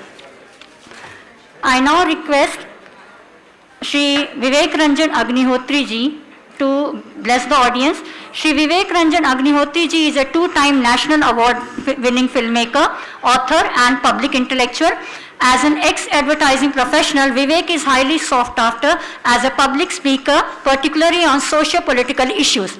A passionate public speaker on Indian civilization and various issues, Vivek has graced esteemed platforms globally, including TED, Harvard University Conclave, Niti Aayog, Ideas India Conclave, World Hindu Congress, and many top universities. He served as chairman of the international jury of IFFI and on the jury of National Film Award. Currently, he serves as the director on Central Board of Film Certification and was previously the secretary of the Indian Film Directors Association. His noteworthy films, Buddha in a Traffic Jam, The Vaccine War, which has also been published as a book with the same title, The Kashmir Files, The Tashkent Files, have been a huge hit. For his two films, that is the Kashmir Files and the Tashkent File, he has been honored with the Nargish Dast Award for the Best Feature Film on National Integration at the 69th National Film Award and the prestigious National Award for the Best Screenplay and Dialogue for the second movie. Being an avid writer, he has the honor of publishing 3 books titled Urban Naxals, Who Killed Shastri, and the Book of Life, which are considered to be the best sellers. A recipient of several national and international awards, Vivek has been bestowed with an honorary doctorate for his contribution to arts, literature and philanthropy. He is also an avid traveler, columnist and social media influencer. Sir, please apprise the audience with your abundant pool of knowledge. Thank you the organizers. Hindi में बोलूं, English में बोलूं, किस में सुविधा है? तो जोर से बोलो भाई. नहीं, मुझे सुनाई नहीं पड़ रहा है. क्या, कौन सी भाषा? Thank you. Thank you. मंच पे उपस्थित बहुत ही बुद्धिजीवी और माननीय श्रोता गण, मेरा सौभाग्य है कि मुझे आज professor DP Singh, doctor professor Vikram Singh ji, इन लोगों से मिलने का मौका मिला. विक्रम सिंह जी को मैंने कई बार टीवी में देखा है, फंक्शंस में देखा है, और मेरे पिता तुल्य प्रोफेसर डीपी सिंह साहब भी यहाँ पे हैं, और इस बात के लिए मैं ईश्वर का बहुत बहुत आभारी हूँ.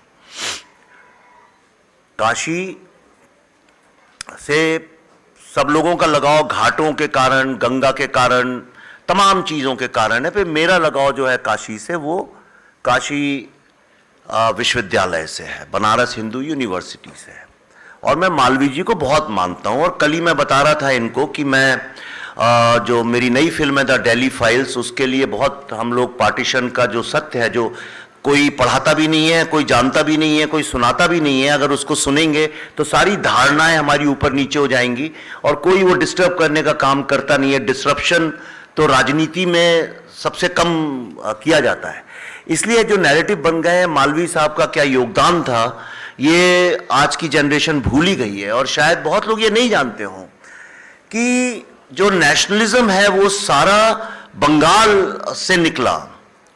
हालांकि महाराष्ट्र से निकला, उसको डिनाई नहीं कर सकते, लेकिन उसकी जो स्ट्रेटेजिक थिंकिंग है, जो उसकी इंटेलेक्चुअल थिंकिंग है, वो वहां से निकली. लेकिन जो सोशो कल्चरल पॉलिटिव नैरेटिव जिसके कारण अंततः हमारी विजय हुई, वो सारा का सारा यहां बनारस और इलाहाबाद के बीच में ही फैला हुआ है.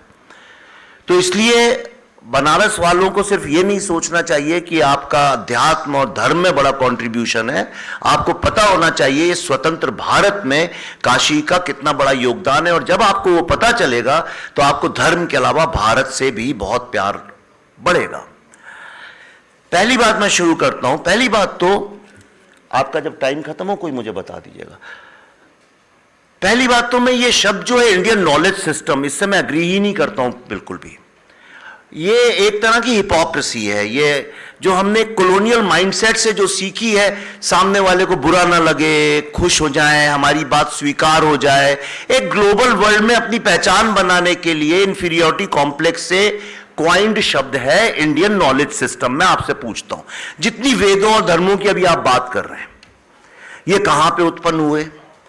भारत में 7 या 11 मेन यूनिवर्सिटीज थी, वर्ल्ड की सबसे पहली शुरू हुई। सारा जितना ग्रामर है, जो लॉजिक है, जो लिटरेचर है, जो साहित्य है, जो आर्ट है, ये जितनी कलाएं हैं, नाट्य शास्त्र है, ये तो सारी इन यूनिवर्सिटीज में बनी। जिसको आज आप नॉलेज सिस्टम बोलते हैं, चाहे और आयुर्वेदा हो या योगा हो, ये ऋषि बोले, सन्यासी बोले, कोई टीचर कोई तो रहा होगा जिसने शोध करके किया होगा। ये तो जो थे, ये तो एक पूरे एक भौगोलिक उसमें थे। आज उनमें से कई यूनिवर्सिटीज बांग्लादेश में हैं, कुछ पाकिस्तान में है, तक्षशिला पाकिस्तान में, शारदा पीठ वहां पे है। तो अब क्या बोला जाए? क्या वो लोग उन यूनिवर्सिटीज की चीजों को पाकिस्तानी नॉलेज सिस्टम बोलने लगे या बांग्लादेशी बोलने लगे? और इस नॉलेज सिस्टम में क्या क्या इंक्लूडेड है और कहां पे कट ऑफ लाइन है, ये मुझे पता ही नहीं है। तो क्या जो इस मुगल कैलीग्राफी आई इंडिया में, जो आर्ट का पार्ट है, क्या वो भी इसी इंडियन नॉलेज सिस्टम का पार्ट है? या हम जब इंडियन नॉलेज सिस्टम की बात करते हैं तो हम मूलतः और पूर्णतः सिर्फ हिंदू नॉलेज सिस्टम की बात करते हैं। और अगर हम सिर्फ हिंदू नॉलेज सिस्टम की बात करते हैं तो फिर हम उसको हिंदू नॉलेज सिस्टम क्यों नहीं बोलते? ये जो गंगा जमुना तहजीब है, इसके बारे में भी मैं आपको एक बात बताता हूं। और मैं बिल्कुल, अब जो लोग मुझे जानते हैं, मैं ये धर्म जात पात की बात तो करता ही नहीं हूं। यानी मैं, क्योंकि मैं हिंदू नॉलेज सिस्टम का विद्यार्थी हूं, इसलिए इन चीजों की बात नहीं करता हूं। जो इंडियन नॉलेज सिस्टम के विद्यार्थी हैं, वो लोग हमेशा, आप देखिए, अंततः घूम फिर के उनकी सारी की सारा ज्ञान जो है कहीं ना कहीं छोटी मोटी चीजों में खत्म हो जाएगा।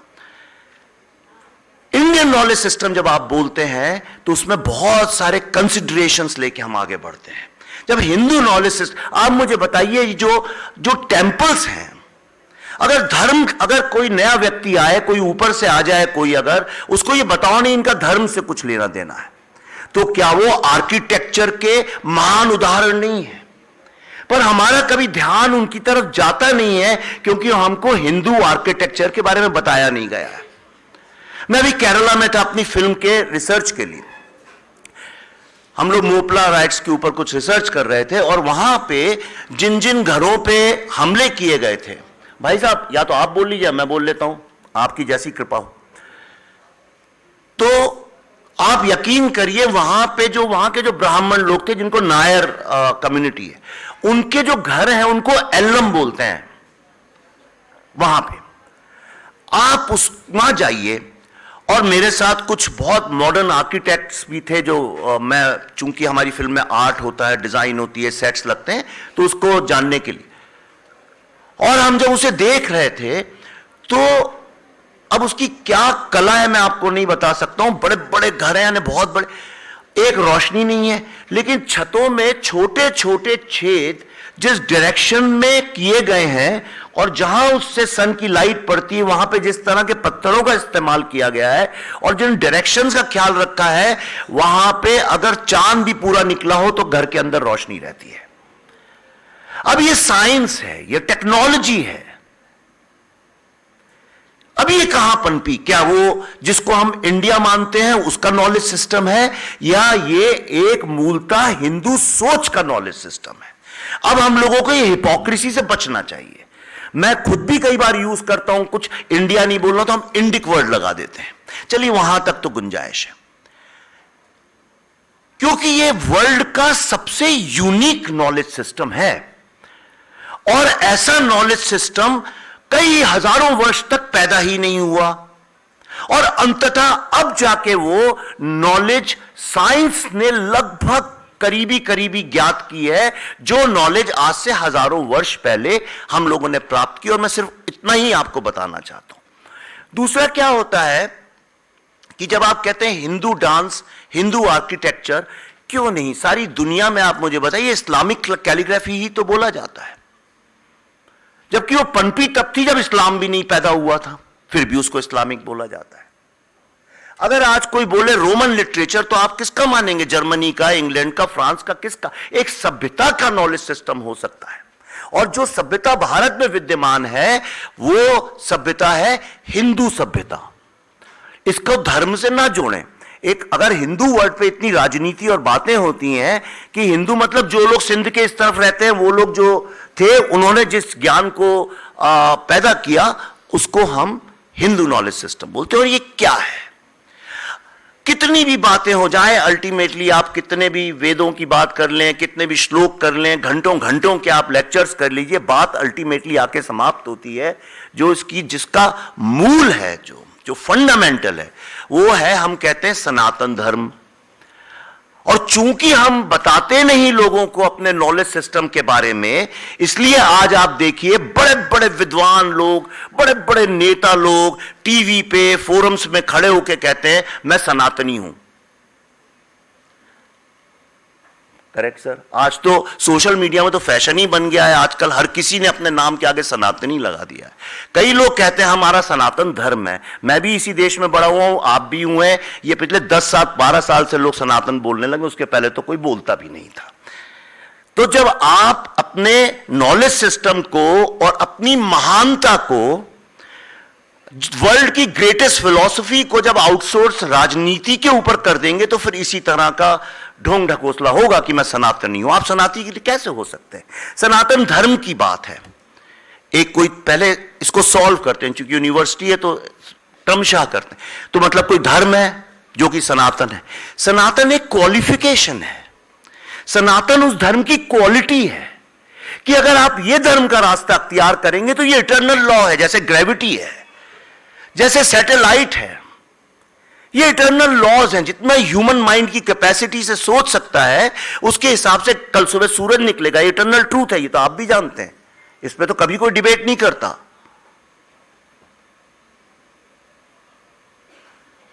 चीजें ऊपर से नीचे ही बहती हैं, नदी ऊपर से नीचे ही बहती है, इसमें तो कोई डिबेट नहीं होती। विचार भी ऊपर से नीचे बहते हैं। इसलिए कर्म की जब हम बात करते हैं, एक्शन रिएक्शन की करते हैं, पर कौन सा एक्शन? जब इंसान सुपरफिशियल लेवल पे जीता है, मतलब सतही स्थूल लेवल पे जीता है, तो उसको कुछ ज्यादा करने की आवश्यकता नहीं होती है, क्योंकि वो एक एनिमल इंस्टिंक्ट से चलता है, जहां पे भूख, सेक्स, फियर, अगर आप जो आदमी स्थूल लेवल पे जिंदा है, अगर आप उसको सिर्फ एक्शन की जरूरत है, उसको बोलो यहां से वहां जाओ, point A to point B, आप उससे कहिए सामने वाला तुम्हारा दुश्मन है, तुम्हें मार डालेगा, वो तुरंत तलवार लेके उसको मार डालेगा। जो ट्राइबल कॉन्शियसनेस है, जो अक्सर सारी दुनिया आज ऐसी होती जा रही है। उससे भूख लगेगी, जाके खाना खा लेगा, थोड़ी देर बाद फिर भूख लगेगी, वो कंट्रोल नहीं कर सकता, क्योंकि वो स्थूल लेवल पे जिंदा है। ये सुपरफिशियल है और ये अज्ञान की निशानी है। जब आदमी के पास अज्ञान होता है, ज्ञान नहीं होता है, तब वो स्थूल लेवल पे, मतलब सुपरफिशियल लेवल पे जिंदा रहता है। और वहीं पे क्लेश, कलह, मार पीट, वायलेंस, हिंसा, जेलसी, एक दूसरे को खींचना, ये चीजें होती हैं। अगर आप इन चीजों से त्रस्त हैं कि समाज में ये चीजें बहुत हैं, मतलब आप अज्ञानियों के बीच जिंदा हैं। तो हमारे यहां हिंदू थॉट सिस्टम जो है, हिंदू नॉलेज सिस्टम जिसको आप बोलना चाहते हैं, उसके अनुसार इंसान का सिर्फ एक ही धर्म है, अज्ञान से ज्ञान की तरफ बढ़ना, फ्रॉम इग्नोरेंस टू नॉलेज।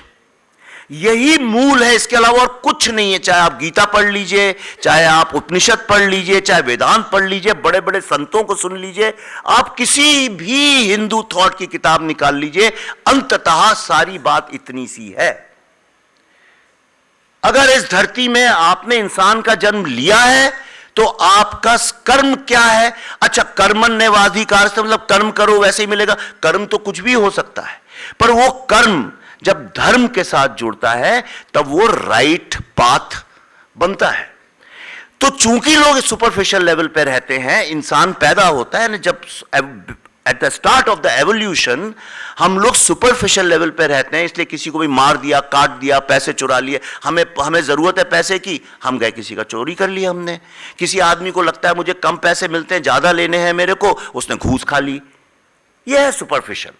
तो धर्म का क्या काम हुआ? लोगों को बताना which is the right path and which is the wrong path. कौन सा सही रास्ता है, कौन सा खराब रास्ता है। सही रास्ते पे चलने से हमेशा शांति, प्रेम, जो चीजें आपको सुख और आनंद का भाव देती हैं, जो आपके सताचित आनंद का भाव जो निकाल के लाती हैं बाहर, वो इस रास्ते पे चलने पे होंगी। और इन रास्तों पे चलने पे खराब रास्ता चलेगा तो एक धर्म एक अधर्म। और ये जो रास्ता है सही रास्ता, ये यूनिवर्सल ट्रूथ है, ये सनातन है, ये उसकी क्वालिटी है, जो क्वालिटी खराब धर्म की नहीं है, अधर्म की नहीं है। अधर्म के साथ सनातन वर्ड नहीं जुड़ता। तो सबसे पहली चीज अगर आप हिंदू नॉलेज सिस्टम में शुरू करना चाहते हैं, जैसे A for apple, B for ball सीखा जाता है, सबसे पहली यह चीज लीजिए कि आप सनातनी नहीं हैं, आपका धर्म सनातन है। करेक्ट? आपकी डेफिनेशन सनातन नहीं हो सकती है, आपके जो आप कर्म करते हैं उसकी राइचियसनेस क्या है, वो धर्म हो सकता है। दूसरी बात, दूसरा फंडामेंटल हिंदू फिलॉसफी का, हिंदू थॉट सिस्टम का क्या है, वो भी बड़ा सिंपल है। कितने भी आप शास्त्र पढ़ेंगे अंततः आपको यही समझ में आएगा कि उसका सिंपल मतलब है, जब आप इग्नोरेंस से नॉलेज की तरफ पढ़ते हैं तो उसका क्या फायदा है। क्या कारण है कि भारत ही एकमात्र ऐसी सभ्यता है जहां पे 3 देवियों की पूजा होती है और उसमें से एक देवी है सरस्वती। और आप देखिए पहले तो सारे स्कूल कॉलेजेस में, सिंह साहब जानते हैं, हर स्कूल कॉलेज में, हर घर में, जो भी 1990 या लिबरलाइजेशन के पहले जो लोग पैदा हुए हैं वो जानते होंगे, हर घर में एक सरस्वती की मूर्ति हुआ करती थी। सरस्वती वंदना, सरस्वती पूजा, जैसे आज हम जय श्री राम के नारे लगा रहे हैं, ऐसे भारत में सरस्वती की बड़ी उपासना होती थी। और वो इसलिए होती थी क्योंकि वो अज्ञान से ज्ञान की तरफ ले जाती है। वक्त बदला, लिबरलाइजेशन आया, हम ग्लोबल पॉलिटिक्स के पार्ट बन गए और अब सरस्वती को पीछे कर दिया, लक्ष्मी और दुर्गा को आगे खड़ा कर दिया। ताकत और पैसा, इन्हीं चीजों को हमने अपना धर्म मान लिया है। इन सब की पूजा करते करते टीका लगा के हम लोग जय श्री राम के नारे लगाते हैं। यह अज्ञान की निशानी है, बुरा मानने की बात नहीं है। जब आप कॉरपोरेशंस को, राजनेताओं को और प्रोफेशनल कॉरपोरेट रिलीजियस गुरुज के हाथ में अपनी सभ्यता की नॉलेज आउटसोर्स कर देंगे, सबसे अधिक उसका नुकसान आपको ही होगा। अंततः आपके बच्चों का भविष्य सही नहीं होगा अगर आप रिचुअल्स में, कर्मकांड में पूरी सोसाइटी को फंसाएंगे। और वो तब होगा जब हर आदमी आके आपके नॉलेज को अपने किसी भी तरह से आके बता देगा। टीवी में देखिए अपर जो एंकर्स हैं वो क्या बोलते रहते हैं, सनातन धर्म, ये बात करते, किसी को कुछ नहीं पता। जो लोग देखते हैं वो बहुत इन्फ्लुएंस्ड होते हैं। तो अज्ञान से ज्ञान की तरफ जब हम जाते हैं तो ज्ञान की जो पराकाष्ठा है वहां पे जाके सिर्फ एक ही चीज बताती है। इसके पहले मेरे छोटे भाई ने बहुत अच्छे तरीके से, एकेडमिक तरीके से बताया। वहां पे एक ही बात समझ में आती है, वो है प्रिंसिपल ऑफ वननेस। सब कुछ एक है, बाकी जो आपको 2, 3, 4 दिखते हैं वो माया है। जैसे आपने अपने हाथ में ये बैंगल पहन रखा है सोने का, इसको आपसे पूछूं क्या आप कहेंगे ये बैंगल है, लेकिन है तो सोना। वो गोल्ड है ये आपको कभी कोई नहीं बताता। आपको ही बता दिया था गले का हार है, ये देखिए इतने लाख रुपए का है, और लोग खुश होते हैं। कोई ये नहीं समझ पा रहा वो सोना है। ये टेबल जिस पे मैं बात कर रहा हूं इसको आप पोडियम बोल सकते हैं, लेकिन ये तो लकड़ी है, इसका सोर्स वही जंगल, वही पेड़ है। इसी तरह से इस बात को समझना कि आप में और मुझ में मूलतः कोई फर्क नहीं है, क्योंकि हम सबका सोर्स एक ही है। और वो सोर्स क्या है? वो सोर्स ना तो राम है ना कृष्ण है, ये तो इमेजरी है। वो सोर्स, वो एनर्जी है जिससे ये पूरा ब्रह्मांड चलता है। अब साइंस, जो चीज हमने आज से कई हजारों वर्ष, मेरे पास कोई प्रमाण नहीं है, बोलने को मैं 10,000 वर्ष भी बोल दूं आप ताली भी बजा देंगे, 20 बोलूंगा और तालियां बजाएंगे, मुझे नहीं पता कितने वर्ष पहले, लेकिन कम से कम इतना तो जानता हूं मॉडर्न साइंस टेक्नोलॉजी के आविष्कार के पहले से यह ज्ञान हमारे यहां उपलब्ध है। आज मॉडर्न साइंस क्या बोलती है?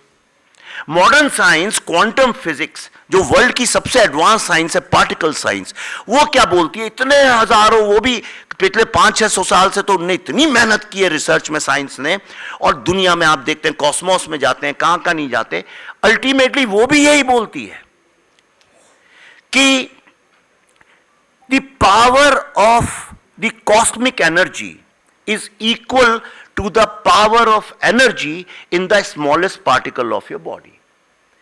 इसलिए गॉड पार्टिकल वगैरह के नाम भी आए। मतलब पूरे ब्रह्मांड की जो शक्ति है वो तुम्हारे एक सेल की शक्ति के बराबर है, एंड वाइस वर्सा।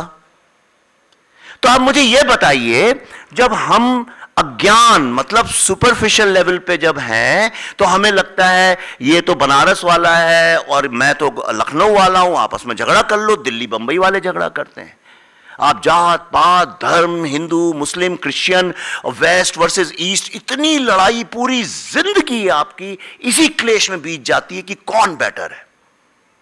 और जब आप ज्ञान की तरफ आते हैं तब आपको समझ में आता है, जो मान लो जितने यंग बच्चे हैं, मेरी बात आज आंख बंद करके मान लो, मैं इसी मंत्र पे सारी जिंदगी चला हूं और इसका नतीजा सिर्फ सक्सेस होता है और कुछ नहीं है, और वो है तत्वमसि।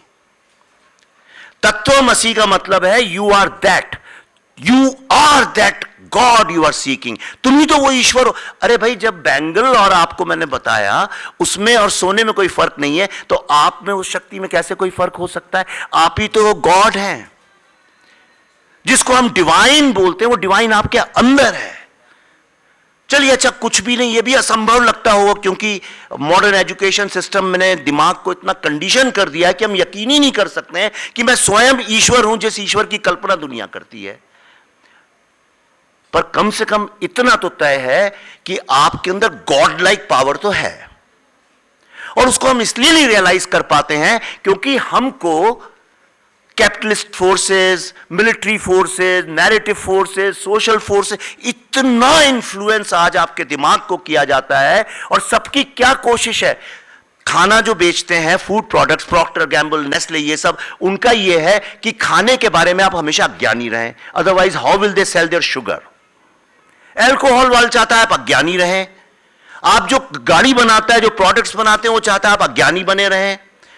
जिनको वोट बैंक के बाजार में जो खड़े, वो चाहते हैं आप हमेशा अज्ञानी बने रहें। सारी दुनिया, मैं एडवर्टाइजिंग का स्टूडेंट तो उसकी साइंस जानता हूं, पर वो एक लंबा विषय है। वो साइंस बड़ी सिंपल है। जब भी हम बैठ के कि अच्छा भाई कोका कोला बेचना, ये बेचना, सबसे पहले यही सोचा जाता है कि इसमें जो इग्नोरेंट पॉपुलेशन है, जिसको इसके प्रोज एंड कॉन्स नहीं पते, सबसे पहले उन्हीं को अटैक करना पड़ेगा। इसलिए कॉमन डिनोमिनेटर को पकड़ा जाता है। यही फिल्मों में भी होता है, जिसको आप गाली देते हैं बॉलीवुड को, क्योंकि उनको तो गाली दे सकते हैं आप, वहां कोई डिफेंड करने नहीं आ सकता, पर उन लोगों को गाली नहीं दे सकते जो सरेआम आपके दिमाग को 24 घंटे ज्ञान से अज्ञान की तरफ ले जा रहे हैं। आपके दादा दादी ने जो आपको ज्ञान दिया होगा, या समाज ने, या बहुत सारी चीजों ने ज्ञान दिया होगा, आप धीरे धीरे पतन के रास्ते पे, ये लिख के ले लीजिए, इसमें कोई शक नहीं है। और उसका राजनीति और धर्म से कोई लेना देना नहीं है। उसका सिर्फ एक चीज का पैमाना है, ज्ञान की तरफ ले जाने के कुछ टूल्स हैं। और वो टूल्स क्या है? वो है आर्ट एंड लिटरेचर, कला, साहित्य, नृत्य, नाटक। क्योंकि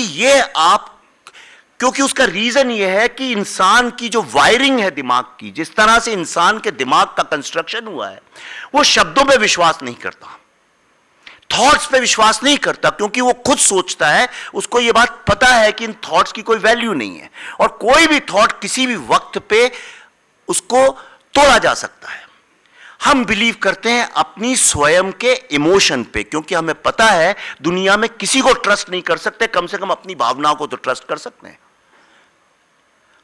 और ये जो इमोशनल ट्रस्ट की जो बॉन्डिंग है हमारी, इमोशनल क्रेडिबिलिटी की जो हमारी कंपल्शन है, वो आती है इमेजरी से, शब्दों से नहीं।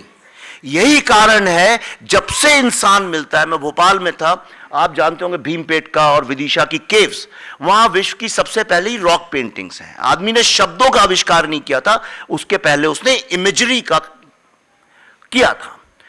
और ये सारा विश्व स्टोरी टेलिंग पे जिंदा है। जो यंग स्टूडेंट्स हैं उनके लिए मैं एक इंपॉर्टेंट बात बताता हूं, आपको जनरली बोलेंगे नहीं इस तरह की बात, कि ये सारी दुनिया जो है वो स्टोरी टेलिंग पे चलती है।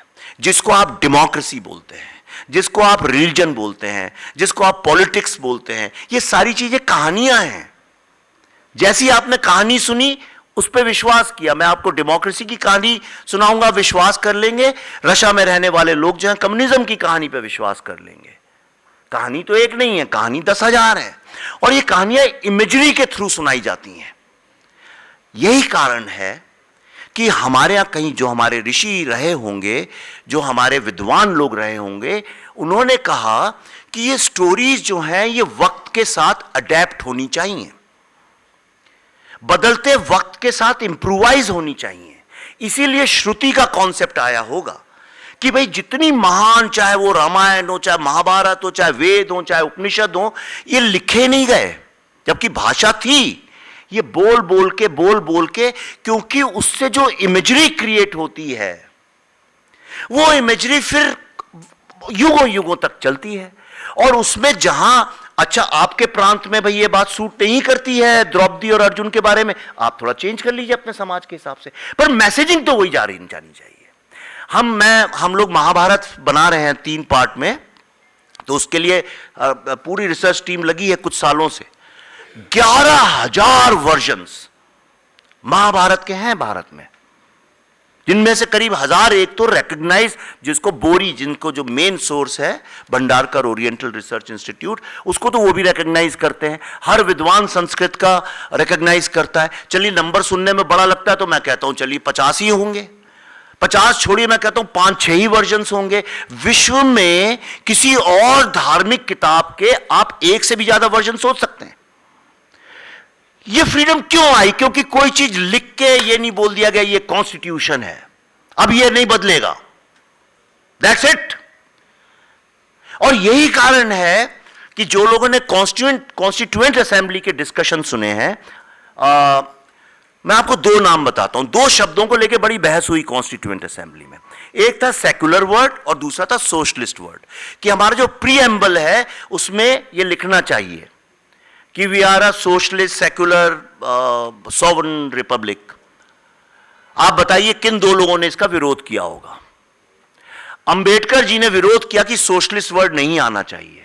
इसलिए नहीं आना चाहिए, उन्होंने कहा क्योंकि बदलते हुए समाज में कल का समाज जो है भारतीय समाज, वो किस पॉलिटिकल थिंकिंग के साथ जुड़ता है यह तय करने का हमको अधिकार नहीं है। अगर हम आज सोशलिस्ट लिख देंगे और कल को यह समाज दूसरी इकोनॉमिक पॉलिसी को अगर फॉलो करना चाहता है तब क्या होगा? इसलिए इसको श्रुति की तरह ओपन एंडेड छोड़ना चाहिए। सोचिए आप, ज्ञान। और दूसरा वर्ड था सेक्युलर। आजकल जिस तरह का पॉलिटिकल नैरेटिव है उसके सामने अगर मैं ये बोलूंगा तो हो सकता है आप लोगों को अच्छा ना लगे। सेकुलर वर्ड का सबसे विरोध और एकमात्र विरोध करने वाले थे पंडित जवाहरलाल नेहरू। क्यों? कोट अनकोट उन्होंने कहा था कि भारत के डीएनए में ही सेकुलरिज्म और लिबरलिज्म है। इसको लिखने का मतलब यह होगा कि हम इस बात के गिल्टी हैं कि हम लोग जो हैं वो बड़ी संकुचित विचार के हैं और इसको कॉन्स्टिट्यूशन में लिखना पड़ेगा। इसकी कोई आवश्यकता नहीं है। यह एक डायनेमिक गंगा की तरह बहता हुआ सभ्यता है, इसमें कोई भी आएगा, समाज आएगा, सेकुलर वर्ड की कोई आवश्यकता नहीं है। उन्हीं की बेटी ने, अफसोस की बात है, बाद में सेकुलर वर्ड डाला, उसके अलग पॉलिटिकल कंपल्शंस थे। तो मैं ये कह रहा हूं कि ये सोच हमारी रही है, पर ये हमारी सोच तब तक रही है जब तक वोट बैंक का बाजार नहीं खुला था। ये आजादी के पहले तक की बात है। बहुत सारी चीजें आपको पता भी नहीं है हमको। जैसे मैं आपको एक एग्जांपल, अभी हम लोग रिसर्च कर रहे थे, बताता हूं, हालांकि मैं इसको पॉलिटिकल नहीं बात करना चाहता था, पर आपको समझ में आएगा कि ये कितनी उदार और एक विचित्र किस्म की सभ्यता रही है। आज की तारीख में आप अगर मैं ये बोलूं गांधी कम्युनल थे और जिन्ना सेकुलर थे, तो मैं शायद सड़क पे लोग मुझे पकड़ के मारे हैं इस बात पे। पर सत्य जो रिकॉर्डेड सत्य है, जिसको हमने भी रिकॉर्ड किया, जिसको कि पाकिस्तान भी रिकॉर्ड करता है, जिसको ब्रिटेन भी करता है, और जिसके की और वो टेप्स अवेलेबल हैं, तो उसमें कोई वो बात नहीं। सन 1920 में अंग्रेजों ने बोला कि अगर गांधी जी आपको स्वराज चाहिए तो ये तो सिर्फ हिंदुओं का स्वराज होगा, क्योंकि इसमें मुस्लिम लोग तो पार्टिसिपेट नहीं कर रहे हैं। और उसी वक्त कुछ ऐसा कोइंसिडेंस हुआ कि जो भारत के मुस्लिम थे वो खिलाफत का मतलब वो नहीं होता है जो क्या कोई बहुत लोग जानते नहीं, खिलाफत का मतलब समझते हैं किसी का विद्रोह करना, नहीं। खिलाफत वर्ड खलीफा से निकला है, कैलिफेट से। उसका मतलब यह था कि टर्की में जो हमारे खलीफा हैं हम उनको सपोर्ट करते हैं और इसके लिए हम अंग्रेजी शासन का विरोध करते हैं, और इसका आजादी से कोई लेना देना नहीं था। गांधी जी को लगा कि यहां पे भी काफी उन्माद है और ये लोग काफी अभी वोलेटाइल माहौल है, क्यों ना इनको अपने साथ इसी बहाने जोड़ लिया जाए। एज अ पॉलिटिशियन वो करेक्ट था। तो गांधी जी ने खिलाफत को खुल के कैलीकट के बीच में 16 अगस्त 1920 को सपोर्ट किया ऑफिशियली। सोचिए इसका सबसे बड़ा विरोध कहां से आया होगा इस बात का। इसका सबसे बड़ा विरोध आया मोहम्मद अली जिन्ना से। जिन्ना ने बोला, कोट अनकोट बता रहा हूं आपको, मैं पैराफ्रेज हिंदी में कर रहा हूं, quote unquote he said that Gandhi has made the blunder of mixing religion with politics. This is a toxic way of getting independence and it will only result in Hindu Muslim conflict, it will not achieve the desired result. और आज हमें समझ में आ रही है वो बात। दूसरी बात उन्होंने बोली, he said I know that my way is the right way and Gandhi's way is the wrong way because my way is the constitutional way. और उसके बाद उन्होंने बोला, आज की कांग्रेस में सिर्फ गांधी जैसे कम्युनल लोगों के लिए जगह है, मेरे जैसे सेकुलर लोगों की जरूरत नहीं है। Therefore, I hereby resign from Congress. He resigned from Congress, left India forever, went to England and never came back for 10 years. Until उनका दिमाग कैसे बदला, क्या हुआ जिन्ना का, वो एक अलग चर्चा है। देन ही केम बैक, और उसके बाद उन्होंने मुस्लिम लीग में लीडरशिप लेके पाकिस्तान की बात की। पर तब तक अंबेडकर किताब लिख चुके थे कि भारत और ये हिंदू और मुस्लिम कभी साथ नहीं रह सकते हैं, इसलिए 2 नेशन होने चाहिए। ये अंबेडकर की थ्योरी थी, मॉडर्न एक ओरिजिनल थ्योरी थी 2 नेशन की, और जो बाद में हुई वो अंबेडकर ने अपनी किताब में लिखा। इसीलिए गांधी जी जब जिन्ना से मिलने गए हाथ जोड़ के कि जिन्ना मेरे भाई मेरे दोस्त, भारत का बंटवारा नहीं होने दो, तो he quoted only 1 book. Press conference में he showed only 1 book which was Ambedkar's my thought on partition. And he said, जब तुम्हारे ही नेता कहते हैं कि हम साथ नहीं रह सकते हैं, तो ऐसे माहौल में आप बताओ मैं कैसे आपका समर्थन करूं। And that's how India finally got partition, that was the last nail. पर मैं आपको यह बता रहा हूं कि समाज में अलग अलग तबके से अलग अलग चीजें आके हमको सरप्राइज करती रही हैं, और वो यही था कि लगातार हमने ये जानने की कोशिश की कि सबसे हाईएस्ट फॉर्म ऑफ लिविंग क्या है, और तब हमें समझ में आया दैट इज वननेस। आज जिसको हम धर्म बोलते हैं, किसी से पूछो भाई महाभारत क्या कहते हैं, धर्म की लड़ाई है, धर्म की लड़ाई। ये धर्म है क्या? एक तो 99% लोगों ने पढ़ी भी नहीं है महाभारत, सिर्फ देखी है, और जो देखी है वो गलत है, वो झूठ है। इसलिए गलत है कि भाई कृष्ण, अगर महाभारत आप बना रहे हैं तो कृष्ण की उम्र तो 60-65 साल थी, अर्जुन की भी मेरे ख्याल से 55 और 60 साल थी। लेकिन आपने जो महाभारत देखी उसमें तो यंग गोरे बॉलीवुड हीरो की तरह से आपने यंग 22, 23, 24 साल के लड़कों को देखा है, और आपको पता तक नहीं है। देखिए मैं अक्सर अलग तरह की बातें करता हूं, तो मेरा मकसद कुछ और नहीं है। मैं ये चाहता हूं कि आप इस बात के धनी हैं कि वर्ल्ड की जो ग्रेटेस्ट फिलॉसफी है, moving from ignorance to knowledge and oneness की, जिसको शिवा की फिलॉसफी है, जिसको शैविज्म भी मानता है, वननेस, जिसको अद्वैता मानता है, और वर्ल्ड का ऐसा कोई नोबेल प्राइज विनर नहीं है, ऐसा कोई फिजिसिस्ट साइंटिस्ट नहीं है जिसने अपनी किताबों में या लेक्चर्स में इसके बारे में बात ना की हो। आधे से अधिक फिजिसिस्ट तो ये कहते हैं कि they are inspired by this thought. In fact मैं अभी पढ़ रहा था, एक बहुत बड़े फिजिस्ट हैं, उनको 10-15 साल पहले नोबेल प्राइज मिला था, and he said my journey into exploration of cosmos started only after reading Upanishad, the teachings of Upanishad. तो हम इतने बड़े धनी हैं, let's not waste it in political sloganeering. और मेरी ये चिंता है, हमने हर चीज को टीवी डिबेट बना दिया है, हर आदमी आपको एंटरटेन करने में लगा है, हर चीज एक स्पेक्टिकल है, हर चीज बड़ी बड़ी और बड़ी, बहुत बड़ी।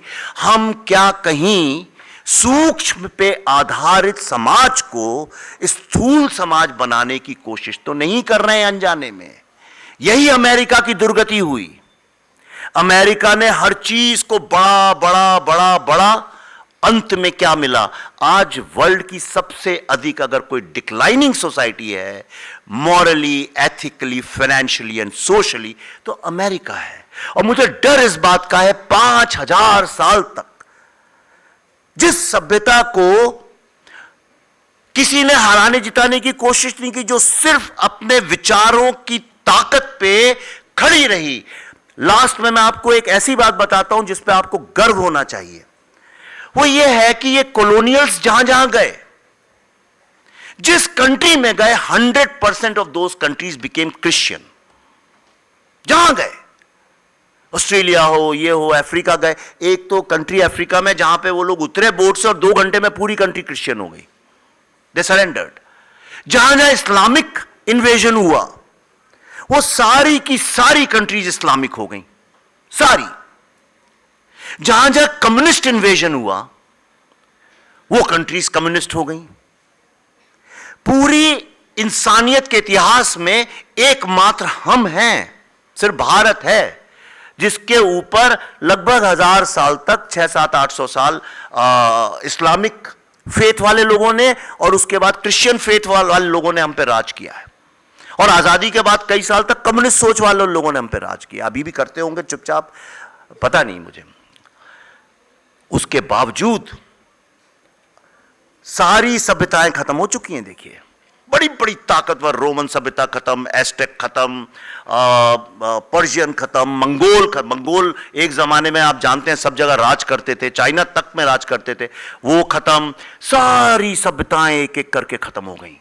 पूरे विश्व में एक ही लॉन्गेस्ट कंटिन्यूअस सभ्यता जिंदा है और वो हमारी है। ये सभ्यता जिस सत्य पे खड़ी है, उस सत्य की क्वालिटी सनातन है। यह है हिंदू नॉलेज सिस्टम की ताकत। आप इसको पहचानिए। इसका मतलब यह नहीं है किसी और का नॉलेज सिस्टम आपसे इंफीरियर है। आपको सिर्फ यह समझना है कि जितने नॉलेज सिस्टम हैं, उनके जोड़ के जो पूरा ये ज्ञान का ब्रह्मांड बनता है, उनका जो केंद्र है सूक्ष्म, वो हम हैं, वो मैं हूं, वो आप हैं, हम सब ईश्वर हैं। तत्वमसी ये मंत्र अगर पकड़ के चलें, तभी हम हिंदू नॉलेज सिस्टम को विश्व के जन कल्याण के लिए लगा सकते हैं। तभी हमको इस बात को कहने का हक है, वसुदैव कुटुंबकम।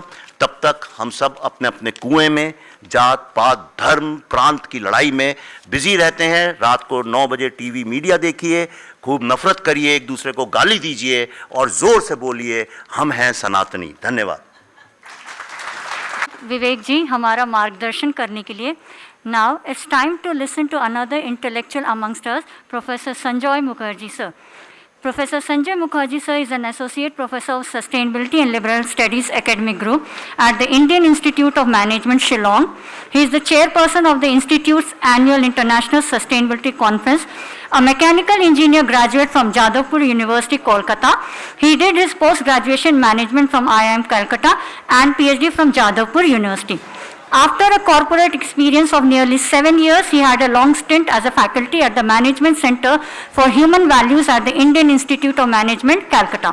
He has lectured and presented in conferences worldwide, including such prestigious forums like Aspen Institute, Oxford Roundtable, Globotics Geneva, Harvard Business School, Copenhagen Business School, Stockholm Business School, to name a few. For nearly a decade, he was the editor-in-chief of Journal of Human Values, the biannual international journal from Sage Publications. He has published several papers and articles in national and international journals. He has also jointly edited 2 books from Oxford University Press and Globe Ethics publication. Sir, can we please have you on the podium to bless us all? Purnang Ananta Shakting Sansara Sarang Hridayeshwarancha Vijnana Rupang Sakalarti Nashang Srimad Gurung Nitarang Namami Srimad Gurung Nitarang Namami. We begin with an invocation of the Guru, the messenger of wisdom, the one who beckons light, the light of the knowledge which takes us from ignorance to wisdom, as all our previous speakers were speaking about. I have a great challenge, friends, to speak after such great stalwarts here. So, I will start on a different note. 2 world leaders were, here's a story. Vivekji was talking about storytelling, so here is a story. 2 world leaders were flying in a balloon, discussing the current problems of the world. The balloon was remote controlled from the ground, American technology. And there was a sensor inside the balloon which showed them where they were flying. When the discussions becoming animated, so much of crisis all over the place, Gulf War, oil crisis, border issues, suddenly they find that the sensor is not working. The balloon is flying fine, but the sensor is not working. They don't know where it's flying. So one of them got anxious. No, we have to stop the discussion now. I need to find out where we are flying. And the other, the American leader, was always very suave and smooth and never perturbed. He says, oh, I'll find out for you, don't worry. And looks down. A man with a black suit, an umbrella, and a briefcase was going down the road. And the American leader shouts, hello, sir. The man looks up. Can you tell us where are we? The leader asks. And the man immediately responds, sir, you're in a balloon. Then the American leader tells the other world leader, sir, we have to ask someone else. We cannot trust him. Why? He is a management professor.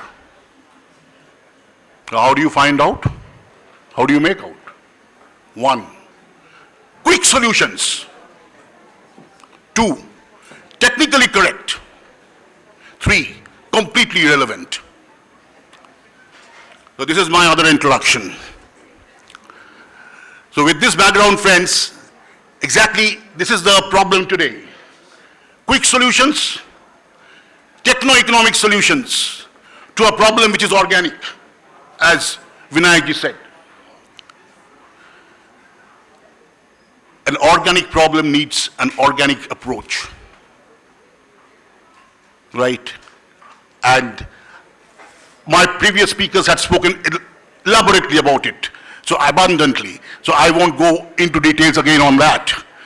I will just focus on what we can do as management educators. There's a management institute which I'm addressing, management students. I come from management student background, I come from management education background and teaching background also. So what can we do here? Well, this is not story, this is a history, which is a history of 2,500 years back. And you will find this story in a book called Leading Consciously by my friend Devashish Chatterjee, the present director of IIM Kozhikode. Alexander the Great has come to India. He has a battle to fight with King Porus. He has laid down his, camp on the bank of river Jhelum. Every morning, the prince on horseback will train his troops, preparing them for the battle, sweating it out. At the end of the field, where the forest starts, under the tree, they will see a strange-looking Indian sitting every day, bare-bodied, loincloth, long hair, long beard, sitting for hours in a particular position and looking at the horizon. So one day, with the help of local people, Alexander goes and begins a conversation. From the horseback, the prince says, "Sir, we find you every day here, sitting under the tree for hours. What are you doing? What exactly are you doing?" No answer. Alexander comes ahead, approaches. "Sir, we really want to know what you are exactly doing, because apparently, to us, you are doing nothing. While we are sweating it out to fight the battle, you are sitting here doing nothing." No answer. Finally, the prince comes from the horseback, comes down, goes close. "Sir, we really want to know what you are doing. At least you can tell us what is your purpose in life, because of which you are sitting here for hours doing nothing." Now see, the question has changed. Earlier it was, what are you doing? Now it's purpose of life. And now the strange Indian opens his mouth. "Well, can you please tell me what is your purpose in life?" "Well, you don't know, sir. I am Alexander the Great. I'm out to conquer the world. That's why I'm in India. I have a battle to fight with King Porus." "Oh, we have a battle to fight with King Porus. You'll conquer the world. What an ambition. Great. Suppose you achieve one day. You conquer the world. Then what will you do?" Then Alexander says that I will take all the horses and the elephants from the countries which I conquer back to my own country. Oh, horses and elephants from all the countries you conquer, you'll take back. My God. Okay, Prince, you achieve that one day. What will you do after that? After that, I will take all the men as slaves and all the women as entertainers for us in Macedonia from the countries which I can't conquer. Really, what an ambition. What an ambition, Prince. Men as slaves, women as entertainers from all the countries you conquer. Suppose you achieve that too one day. After that, what will you do? The prince kept quiet for a little while. But he was also a student of Aristotle. He was a smart guy. So he said, "Sir, probably after that I will sit on my throne and relax." And the old man says, "That's what I'm doing." A very interesting cross-cultural conversation, friends. And this is the genius of the Indian master. Alexander is representing what? Exactly what today we have what we call the Western model. Acquisition, consumerism, possession, exploitation. Right? Going out, energy is flowing out. Our internal energy is constantly flowing out to conquer, to capture. The mastery of the Indian guru was, he never criticized Alexander. He never told him what you're doing is bad or wrong. He pushed him to his farthest limit. After that. And finally, the answer comes from Alexander, that after that I will sit on my throne and relax. And the old man only endorses that yes, that's what I'm doing. Friends, this is what we need today. Only dynamism is not enough. Only acquisition is not enough. It's time to hold back. It's time to sit back and look within. That's what the old man was doing. When we draw our energies from outside, within, unless we explore the inner space, unless we explore our inner potential, how do we harness our energies and come back with the reality? Friends, why did I begin with Alexander? Because management education in India started with collaboration from the West. 1961, I am Calcutta. in collaboration with Sloan School of Management, where I was a student in IIM Calcutta. Sloan School of Management of MIT. A few months later came Ahmedabad, in collaboration with Harvard Business School. So we have the entire legacy of the Western management system with us. But after some time, the questions came. Yes, we can import technology. We can import financial derivatives. We can import models. But can we import culture? If we import culture, what is the effect of that? Disaster, dissonance. And let me tell you, friends, I share it with you, with the eminent personalities here today, that it was one Indian professor in the late 1970s at IIM Calcutta who began this movement. He was my professor, and later he was my leader, my senior colleague,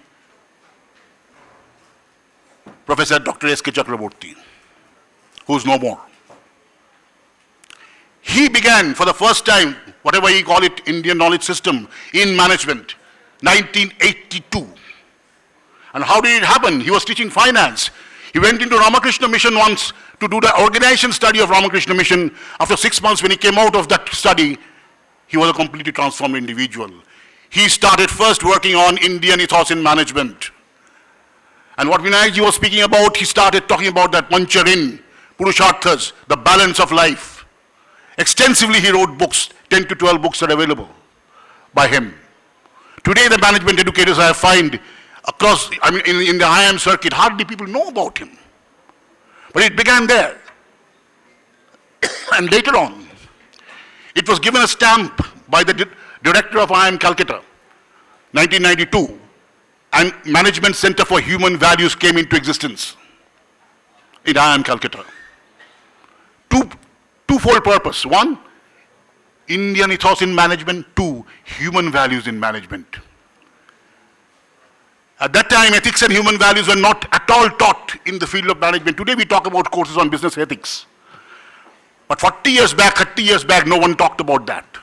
And people ridiculed, people lampooned, people criticized. But Dr. Chakraborty, with firm resolution, he carried on. And the center was created in IIM Calcutta by Dr. Chaudhary. How was the center created? Very interesting, sir. Many of us here, the veterans sitting here, we have spoken about the Bhagavad Gita. I'll come to Bhagavad Gita in my own way a little later. Dr. Chaudhary, Subir Chaudhary, the director of IIM Calcutta 1992, went abroad, UK, and during his, for office work, during his spare time, he went and met his doctoral supervisor, an operations research veteran in UK that time, an old man at the age of 80. Retired man, Dr. Chaudhary goes to his house to meet him, pay his respect, and finds that the operations research stalwart in his study reading the Bhagavad Gita. And Dr. Chaudhary was surprised, sir, you are reading the Bhagavad Gita, this Indian religious text. And what did that old man say? Well, I do not understand why you heads of institutions in India send your students here to study about decision making, where there is such an authentic document of decision making is available in your own country and culture. Dr. Subir Chaudhary realized, internalized that, came back and created the Center for Human Values. This is history. Well, friends, as educators, what do we need to do now? See, I was there for 16 years in IIM Calcutta. Then things changed. The center was not growing. I left and joined IIM Shillong. And IIM Shillong, since inception, has placed thrust on sustainability and ethics from the very beginning. We have had 10 sustainability conferences as of now. I have been chairing all of them. And the best of people from all over the world were invited to speak here. Well, I would agree with 100% with Professor Vinayak that this is not a techno-economic solution again. So what are the lapses which we can, make up? One, the word has already been mentioned by Vivekji, emotion. In management education, when we grew up, it was intellect all over the place. Left brain, right brain completely neglected. Completely neglected. So this appreciation for arts that, sir, you were talking about, where will it come from? Where will it come from? We are talking about sustainability, we are talking about nature. Vinayakji rightly mentioned, all the parameters have declined. 1992, the Rio Summit, then 2012, the Rio Plus 20 Summit, then off late, the Paris Convention, the Barcelona Convention. After all these 30 years, everything is declined, but billions of dollars have been spent for those conventions to get people, experts all over the world. The documents were prepared. I'm not saying they are not valid, they're not useful, but nothing happened. Why? My humble suggestion to you, my humble submission to you is, yes, we talk about protection, environmental protection, we talk about preservation of nature. Have we included learning from nature in our education system? This is what Rabindranath Tagore wanted to do 100 years back. There's a beautiful documentary on Tagore made by Satyajit Ray on his birth centenary, which shows in a particular scene that this young boy, Robi, was sitting in the class like you, young boy, and a rote learning was going on in the class, very mechanical.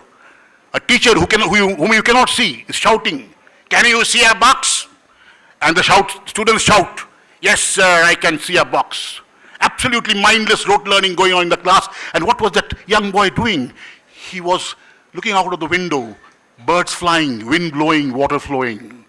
At the age of 40, by the way, he was sent to 6 schools and he ran away from each one of them. He never studied in schools, he was educated at home. At the age of 40, he created his institution in the heart of rural Bengal. And sir was mentioning about tribal, Vikramji.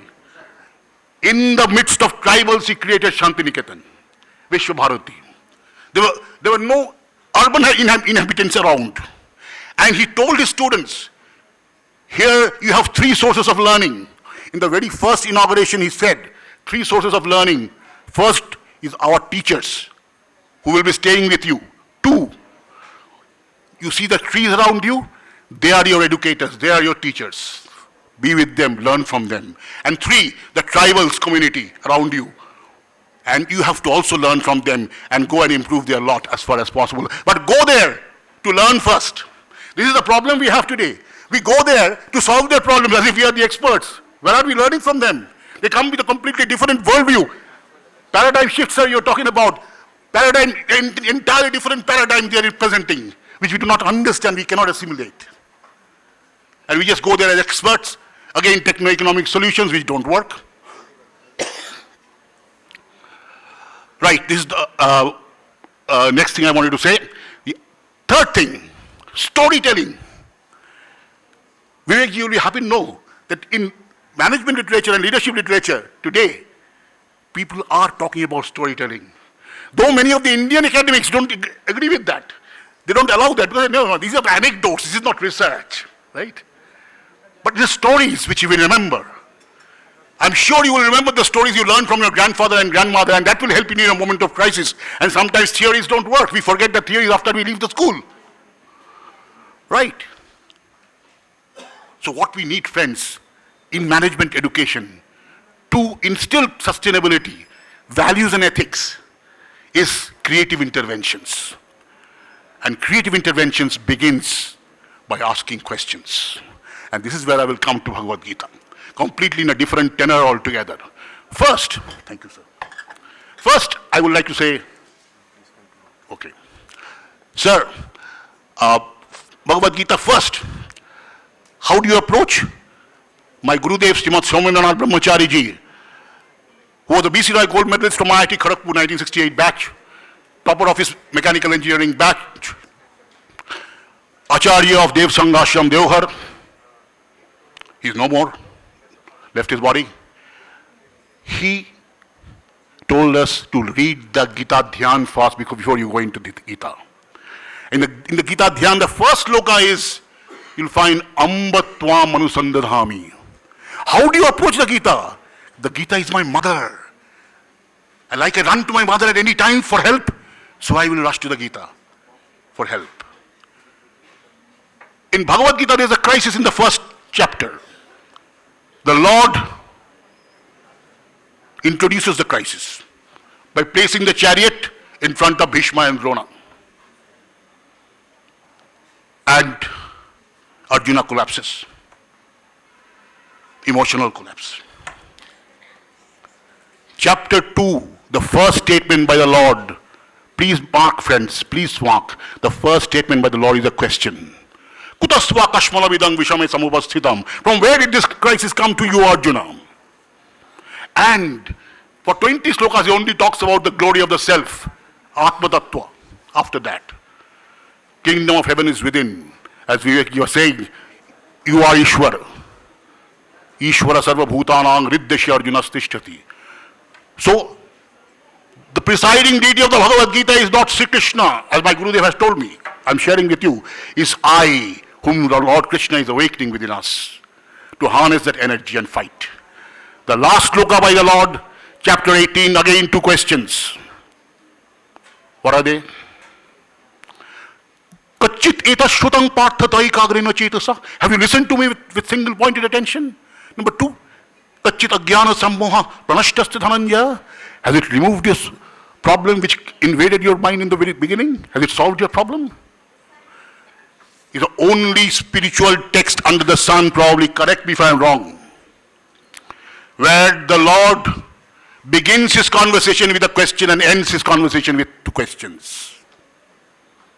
In every other spiritual literature, pravachan boliye, ya satsang boliye, it is the people sitting there who ask the question, the disciples and the devotees, and the master announces the answer.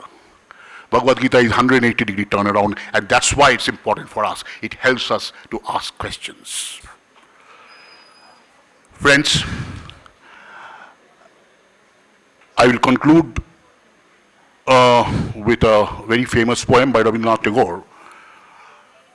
And it was dictated by him 26th of July 1941, 10 days before his death. He was lying in the deathbed. He dictated it. The first day's sun in the beginning of life asked a question, who are you? No answer came. Year after year went by, the last day's sun, the last question asks, in the western seashore on a silent evening, who are you? There was no answer. We have to keep the questions alive. Sometimes the questions that deserve, disturbing. Sometimes the questions are challenging us, but we have to accept the challenge. What is sustainability? Is it just a techno-economic solution? Friends, I will again use 4 lines from Tagore to conclude my presentation. This is about the light. If from ignorance to wisdom, the light. The sun is setting in the western horizon. It looks at the world and asks, who is there now to show the light? I'm leaving. The world is silent. There's darkness all around. Then a little lamp lights up in the far corner in the darkness and says, sir, I will do the best that I can.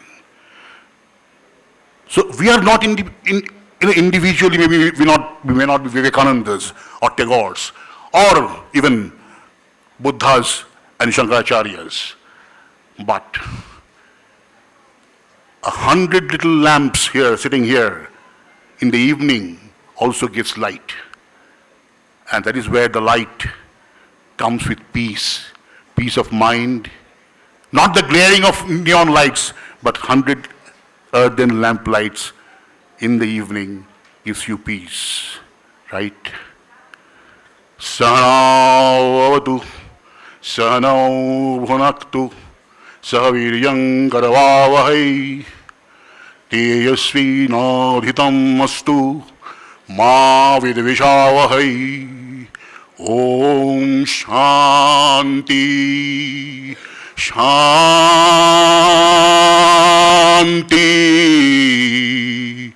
Shanti. Hari Om. Thank you very much. Give his valuable thoughts, but before his deliberation, let us have a brief insight into his profile. DP Singh sir is serving in Government of Uttar Pradesh as Education Advisor to Honorable Chief Minister.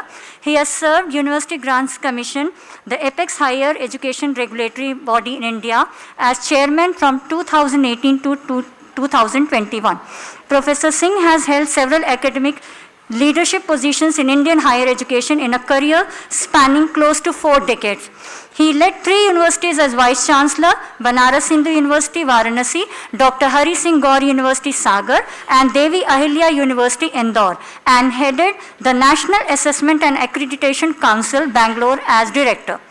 Professor Singh has been instrumental in developing conducive learning environment, enhancing academic and administrative efficiency, fostering excellence in research, encouraging global facilitation of higher education, and promoting quality and value-based higher education in India.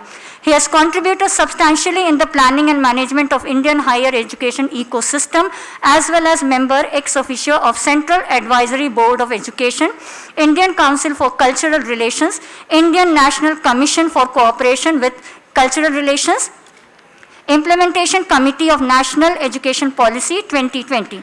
As Chairman UGC, he guided 8 inter-university centers of UGC as President of Governing Councils.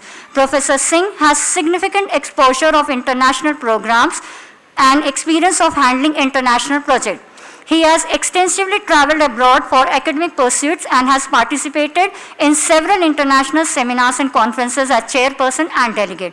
He has the honor of being bestowed with several honors and awards, including Environment Leadership Award, Raja Balwant Singh Shiksha Samman, Nation Builder Award, etc. Sir, it will be an honor and privilege to listen to you.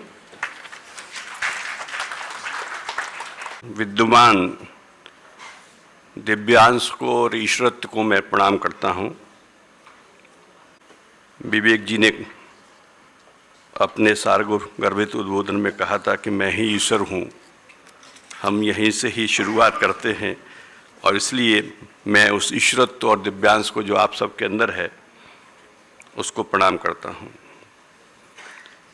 मैं वर्तमान में माननीय मुख्यमंत्री उत्तर प्रदेश के शिक्षा सलाहकार के रूप में अपनी सेवाएं दे रहा हूं और इसलिए माननीय मुख्यमंत्री जी की ओर से और उत्तर प्रदेश सरकार की ओर से सभी मंचासीन अतिथियों का और आप सभी का मैं हार्दिक स्वागत और अभिनंदन भी करता हूं। मंच पर विराजमान और मेरे लिए एक अद्भुत सी पहेली एक फॉर्मर डीजीपी और उनका मैंने कुछ सुना है बीच बीच में, लेकिन आज साक्षात रूप में उनका उद्बोधन इस रूप में सुनने को मौका मिला। आदरणीय डॉक्टर विक्रम सिंह जी, विवेक जी के बारे में पूरे देश भर में या पूरे विश्व में चर्चाएं हो रही हैं और मुझे नहीं पता था कि जिनके पूज्य पिताजी से मेरा परिचय रहा है और जिनके घर पर जाकर के मैं 2-3 बार आया हूँ भोपाल में, वो उन्हीं श्रद्धेय और प्रातः स्मरणीय अग्निहोत्री जी के पुत्र हैं। दुनिया बहुत छोटी है और डॉक्टर MP सिंह साहब जो कि SMS के एग्जीक्यूटिव सेक्रेटरी, उन्होंने ये सब मिलाप करवाया है, उसके लिए आप धन्यवाद के पात्र हैं। NAC में मैं बेंगलोर में डायरेक्टर था, तब प्रोफेसर विनय चंद्र मनोस्ती साहब से during the formulation of the national education policy 2020, जिसका टेक्निकल सेक्रेटरीट NAC में था, मुझे ये सौभाग्य रहा कि during the formulation of NEP और उसके बाद इम्प्लीमेंटेशन ऑफ NEP जैसा प्रभु ने रचा था, मुझे इम्प्लीमेंटेशन में भाग लेने का अवसर प्राप्त हुआ। हमारे IIM शिलोंग से पधारे हुए प्रोफेसर संजय मुखर्जी, जिन्होंने कि विश्व भारती की चर्चा की और बार बार गुरुदेव रविन्द्रनाथ टैगोर जी का जिक्र किया, मुझे कई बार जाने का वहाँ सौभाग्य मिला है। एक अद्भुत संस्थान है। BHU में मैं 2008 से 11 के बीच में कुलपति था और उस दौरान इसी तरह की कॉन्फ्रेंस में भी आने का मौका मिला था। इतने वर्षों के पश्चात पुनः यहाँ करके अच्छा लगा है। न केवल ये संस्थान इन टर्म्स ऑफ इंफ्रास्ट्रक्चर विकसित हुआ है, बल्कि quality, promoting quality management and technical education में इसने अपना स्थान बनाया है। उसके लिए मैं डॉक्टर MP सिंह साहब को और प्रोफेसर PN झा साहब को और पूरी फैकल्टी, स्टाफ और स्टूडेंट्स को मैं बधाई देता हूं और भविष्य में यह संस्थान और प्रगति करे, ऐसी मैं कामना करता हूं। स्वाभाविक रूप से जब बताया गया कि ये इंटरनेशनल कॉन्फ्रेंस है, तो बहुत सी कॉन्फ्रेंसेस में जाने का मौका मिलता है। तो उसी हिसाब से मैंने डॉक्टर MP सिंह साहब को एक अपना रिटन एड्रेस भी मैंने भेजा था, लेकिन मेरी दृष्टि पूरी अब बदल गई है। मैं जो कुछ पहले मैंने लिखा था और अब मैं जो कहना चाहता हूँ वो डिफरेंट कुछ मैं कहना चाहता हूँ। और सबसे पहले मैं जो यहाँ युवा शक्ति बैठी है उसका अभिनंदन करना चाहता हूँ, बधाई देना चाहता हूँ। इतनी जिज्ञासु विवेक जी, युवा शक्ति, इतने यंग रिसर्चर्स और स्टूडेंट्स शायद ही कहीं मिलेंगे। जो कितने घंटे हो गए लगभग हमको, 10 बजे 11 बजे से हैं हम लोग बैठे हैं, बिल्कुल शांत भाव से, वो कितने मन से आप लोग सुन रहे हैं। तो मैं तो बड़ा आश्वस्त हो रहा हूं कि भारत का भविष्य उज्जवल है। जिस आत्मनिर्भर भारत की चर्चा की जा रही है, जिस अमृत महोत्सव का वर्णन आज हो रहा है, जिस विकसित भारत 2047 के बारे में पूरे देश भर में विमर्श हो रहा है, यह लगता है कि अपने सफल मुकाम पर पहुंचेगा। और एक और बहुत अच्छी आश्वस्ति मुझे आज मिली है, वो एक शिक्षाविद के रूप में। सामान्यतः इस तरह के मंचों पे बड़े बड़े शिक्षाविद होते हैं। पुनः बधाई देता हूं MP सिंह साहब और झा साहब को कि दो अलग तरह की विधाओं वाले व्यक्ति, एक फिल्म इंडस्ट्री से और दूसरे जो है पुलिस महकमे से, ऐसे लोग आपने शामिल किए हैं। हमारे माननीय प्रधानमंत्री जी जब राष्ट्रीय शिक्षा नीति आई थी, आप सभी जानते हैं कि 29 जुलाई 2020 को आई थी। मैं उस समय चेयरमैन था और कोविड का समय था। हताशा में, निराशा में लोग थे, पूरा देश क्या पूरा विश्व ही था। ऐसे समय पे इसका अनाउंसमेंट हुआ था और उसके बाद जिस तरह से फिर ऑनरेबल प्राइम मिनिस्टर ने इसमें इनिशिएटिव्स लेकर के लगातार UGC और मिनिस्ट्री ऑफ एजुकेशन के माध्यम से कंटिन्यूअसली वेबिनार्स कराए, honourable president of India, honourable vice president of India, governors conference, vice chancellors conference, ये सब हुई। उन्होंने एक बात बार बार कही और जो कि आज परिलक्षित हो रही है मंच के माध्यम से, कि ये शिक्षा नीति सबकी शिक्षा नीति है। ये किसी सरकार की शिक्षा नीति नहीं है, ये किसी पार्टी की शिक्षा नीति है, ये राष्ट्र की शिक्षा नीति है। और इसलिए यह सर्व स्वीकार्य होनी चाहिए और सब तक, सभी के पास इसके जो मेन सैलेंट फीचर्स हैं वह पहुंचने चाहिए और सबको लगना चाहिए कि ये शिक्षा नीति मेरे लिए है और विशेषकर विद्यार्थियों के लिए, क्योंकि उसमें कहा गया कि ये जो पॉलिसी है वो लर्नर सेंट्रिक है, शिक्षार्थी केंद्रित है। एक जिस बात की चर्चा बहुत प्रमुखता से हमारे पूर्व वक्ताओं ने की है और विशेष रूप से विवेक जी ने कही है, मैं आपको ध्यान चलाना चाहता हूं कि वैसे तो आपने सबने शिक्षा नीति, शिक्षा से जुड़े हुए लोग हैं, पढ़ी है, लेकिन एक प्रमुख उद्देश्य उसमें जो दिया गया है ना, और वो ये है कि ज्ञानार्जन के साथ साथ पूर्ण आत्मज्ञान प्राप्त कराना, ये शिक्षा नीति का उद्देश्य है। पूर्ण आत्मज्ञान, सेल्फ कॉन्शियसनेस, मैं क्या हूं, मैं क्या हूं, मेरे जीवन का उद्देश्य क्या है, मैं इस धरा पर आया हूं, मैंने जन्म लिया है मानव योनि में, तो किसके लिए, what is the purpose of my life. मैं जो पढ़ रहा हूं, जो सीख रहा हूं, जो रिसर्च कर रहा हूं, जो अध्ययन अध्यापन कर रहा हूं, जो मैं बनना चाह रहा हूं, ultimately what I am going to achieve out of that. तो ये जो है आत्मज्ञान प्राप्त करना, बिसाइड्स मैनी अदर थिंग्स, क्योंकि शिक्षा नीति की जो मेन विजन है ये है कि that we have to develop our learners as global citizens, but they should remain connected to their roots. उन रूट्स की चर्चा बहुत ही विस्तार के साथ मेरे पूर्व वक्ताओं ने की है, इसलिए मैं उसको दोहराना नहीं चाहूंगा। एक और जो बात की है, मुझे लगता है कि उसकी ओर शिक्षक संस्थाओं को विशेष ध्यान देना चाहिए, और मैं बार बार शिक्षाविद के नाते ध्यान दिलाता हूं अपने शैक्षिक संस्थानों को, वो ये है कि पूर्ण मानव क्षमता को प्राप्त कर अच्छे व्यक्तित्व के धनी वैश्विक नागरिक का निर्माण। अब ये पूर्ण मानव क्षमता क्या है, हमें पता ही नहीं होता है कि हमारे जो मस्तिष्क है उसके माध्यम से हम क्या क्या कर सकते हैं। साइंटिस्ट कहते हैं कि मस्तिष्क का जो ब्रेन का बहुत कम पार्ट है जिसका कि हम लोग उपयोग करते हैं। तो we have unlimited potential in our self. और फिर जैसे कि चर्चा हुई है कि we have divinity within, Swami Vivekananda ji कहा करते थे, और इसलिए the purpose of education is the manifestation of divinity within. हमारे अंदर जो कुछ अंतर्निहित शक्तियां हैं, असीमित शक्तियां हैं, उनका प्रस्फुटन ही जो है वो शिक्षा का उद्देश्य है।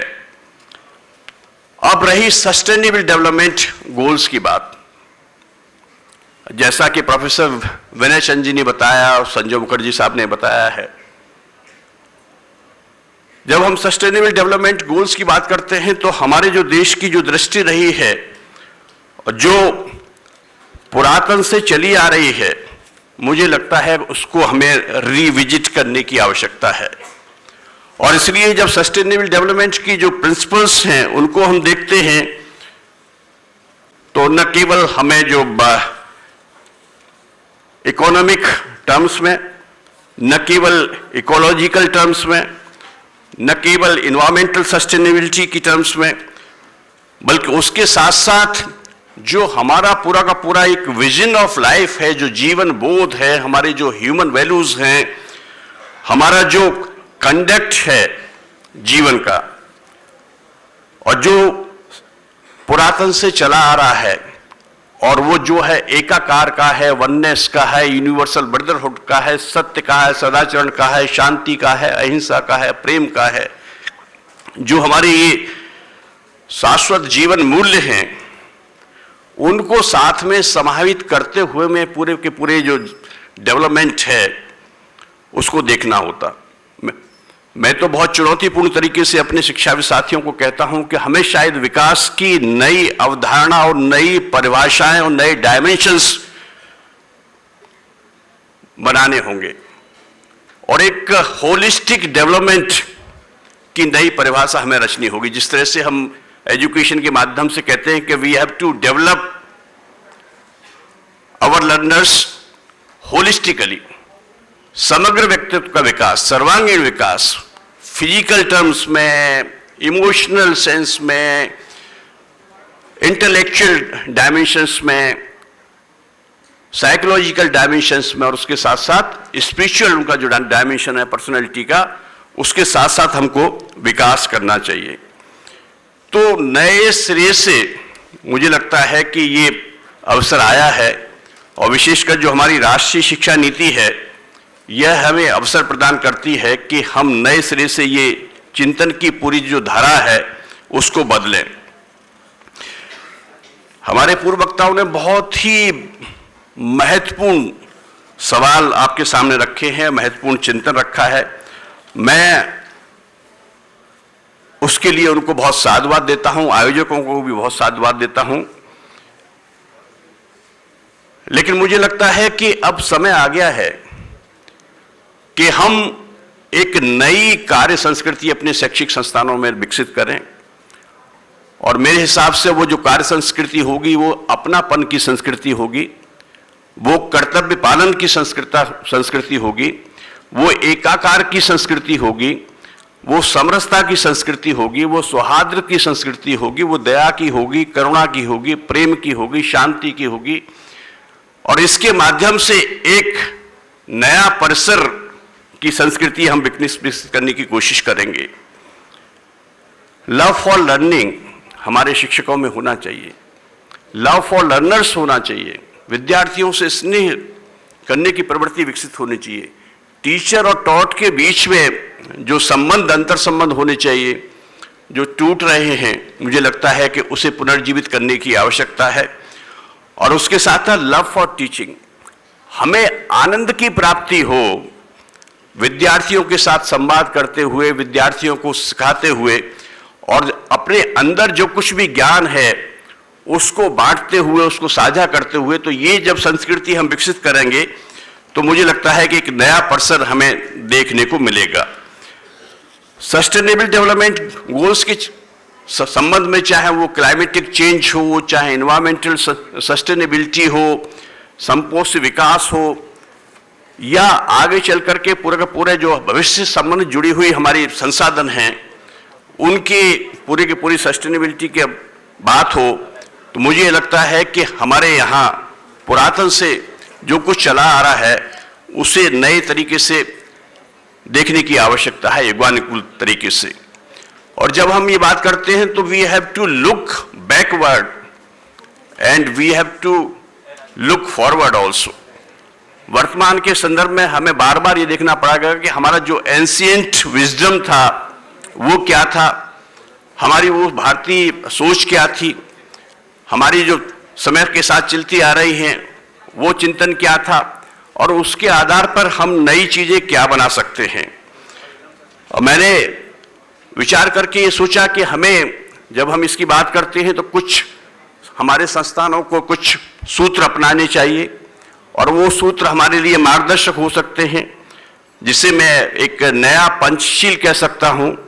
वो है आध्यात्म केंद्रित हमारा जीवन होना चाहिए, स्पिरिचुअली सेंटर्ड लाइफ, शिक्षार्थी केंद्रित शिक्षा जिसकी चर्चा हुई है, learner centric education, women centric family, महिला केंद्रित परिवार, मानव केंद्रित विकास, ह्यूमन सेंट्रिक डेवलपमेंट, और इंडिया सेंट्रिक ग्लोब, भारत केंद्रित विश्व। अब समय आ गया है साथियों, जब एक पूरे विश्व में एक भारत के लिए एक्सेप्टेबिलिटी बढ़ रही है, भारत के नेतृत्व के प्रति एक्सेप्टेबिलिटी बढ़ रही है, भारतीय विचार के प्रति और हमारे दर्शन के प्रति एक्सेप्टेबिलिटी बढ़ रही है, तो it is the challenge for the educational institutions, universities and the educationists कि हम बहुत अच्छे से साइंटिफिकली अच्छे जर्नल्स में अपने ये पेपर्स पब्लिश करें, जो हमारे पूरा का पूरा नॉलेज सिस्टम है उसका विकास करें, और पूरा विश्व की खुशहाली के लिए जो कुछ है उसका और अधिक हम प्रचार प्रसार करें। जैसा कि G20 प्रेसिडेंसी में उभर करके आया है और आप सबने उसको देखा है, वन अर्थ, वन फैमिली और वन फ्यूचर, इस विचार को हमें, मुझे लगता है कि शिक्षण संस्थानों को आगे बढ़ाना चाहिए। और हमारे तो कहा गया है कि अयम निजम परोवेति गणना लघुचित साम उदार चरिता नाम तु वसुदेव कुटुंबकम, यह मेरा है वह पराया है। ऐसे छोटे विचार के व्यक्ति ही ऐसा सोचते हैं। उच्च चरित्र वाले लोग समस्त संसार को ही परिवार मानते हैं। ऐसा सोचते हुए बड़ा हम सोचने की कोशिश करें। मुझे सौभाग्य मिला कि मैं काशी हिंदू विश्वविद्यालय का कुलपति रहा, और जैसा विवेक जी चर्चा कर रहे थे कि माननीय महामना पंडित मदन मालवीय जी को के चिंतन को लेकर के, तो मालवीय जी हमेशा ये कहा करते थे कि विश्वविद्यालयों का उद्देश्य केवल कोई डिग्री प्रदान करना नहीं है, विश्वविद्यालय का उद्देश्य केवल अच्छे चिंतक, विचारक, शिक्षक आज बनाना नहीं है, बल्कि अच्छे चरित्र वाले सुयोग्य नागरिकों की पौधशाला जो है विश्वविद्यालय और महाविद्यालय होने चाहिए। मुझे लगता है कि आज भी ये प्रासंगिक है और मालवीय जी की सोच राष्ट्रीय शिक्षा नीति में बहुत दृष्टिगोचर होती है। मैं इन्हीं शब्दों के साथ आयोजकों को मैं शुभकामनाएं देता हूं, बधाई देता हूं और विशेषकर जो हमारे यंग रिसर्चर्स हैं, स्टूडेंट्स हैं, उनके उज्जवल भविष्य की मैं कामना करता हूं। धन्यवाद। जय Hind.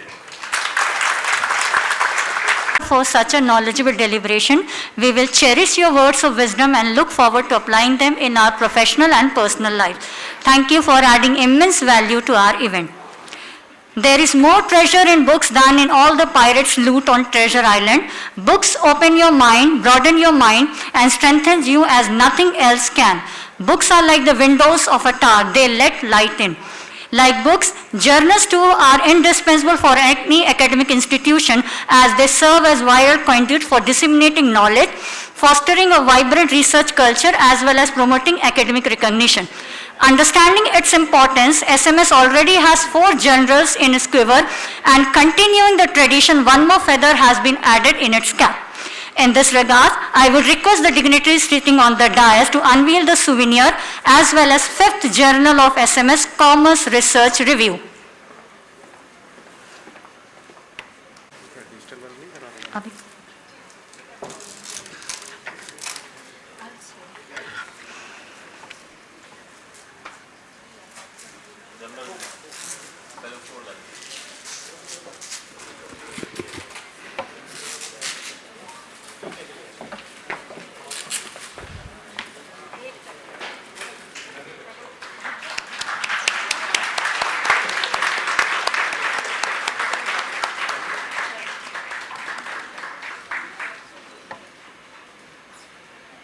And now it's time to unveil the 5th SMS journal.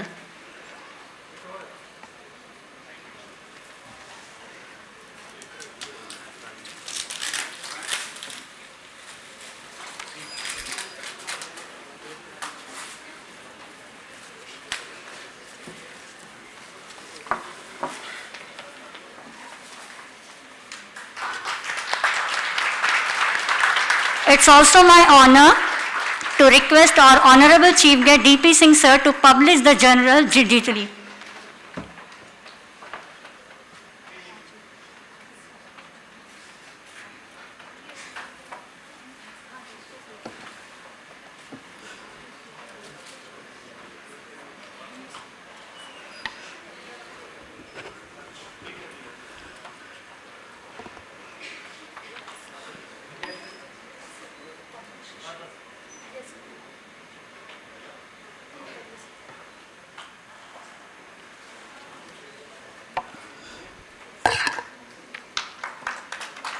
Thank you so much, dignitaries.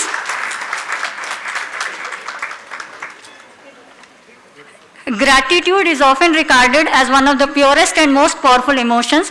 It stems from a place of appreciation and acknowledgement for the blessings, kindness, and contribution received from others.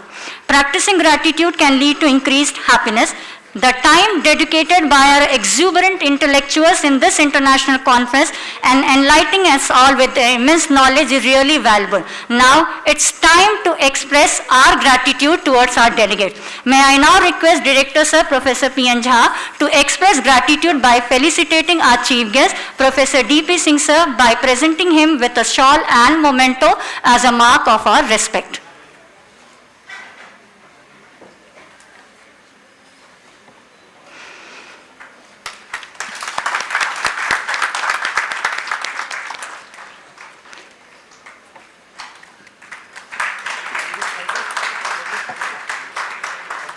Now, I request Director Sir to felicitate our next guest of honor, Shri Vivek Ranjan Agnihotri ji.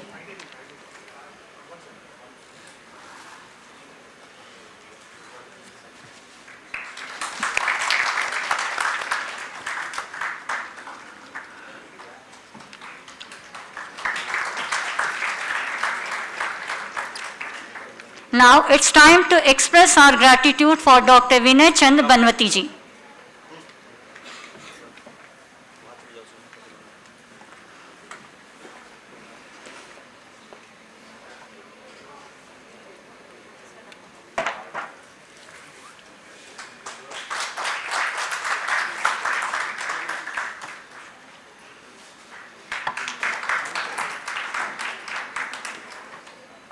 Now I request Director Sir to felicitate Professor Sanjay Mukherjee Sir by presenting him with a shawl and a memento.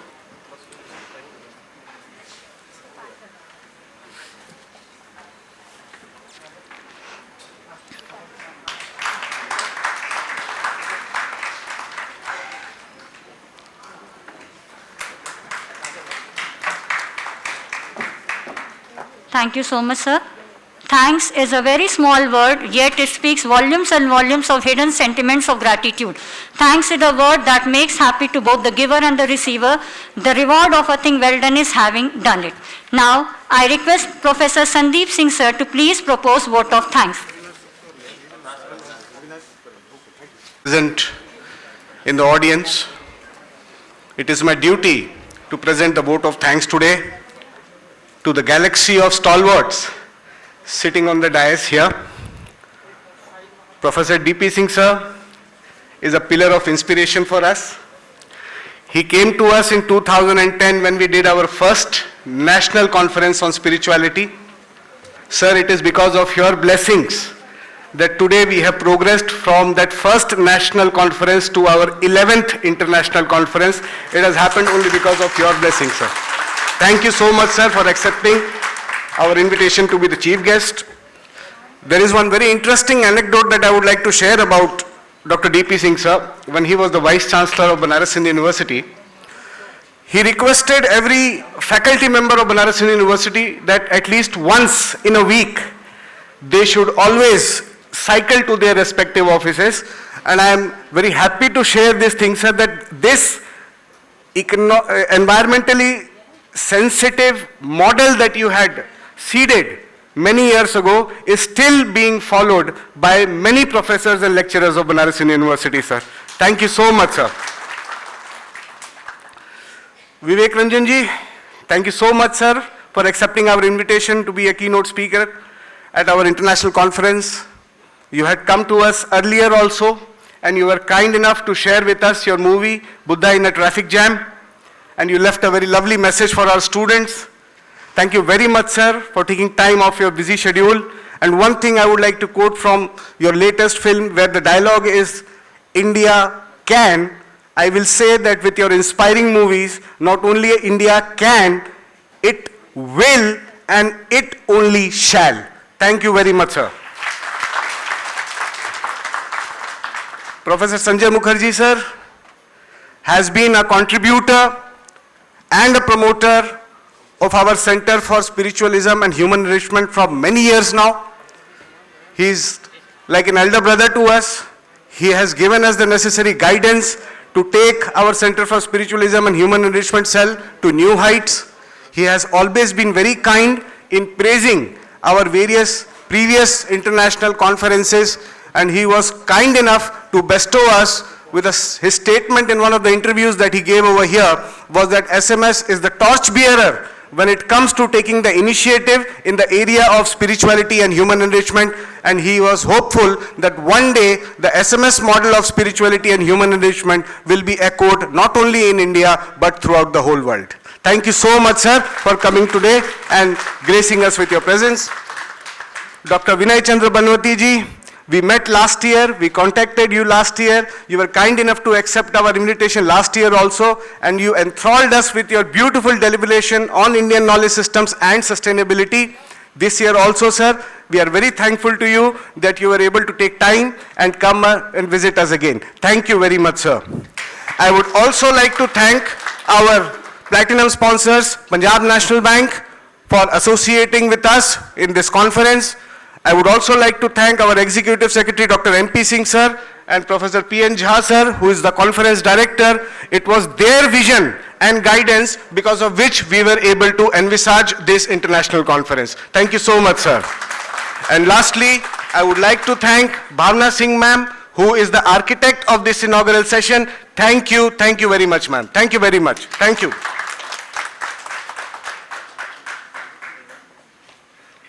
This brings to the end of intriguing, enthralling, knowledgeable inaugural session of the 2 days 11th International Conference ICON 2024.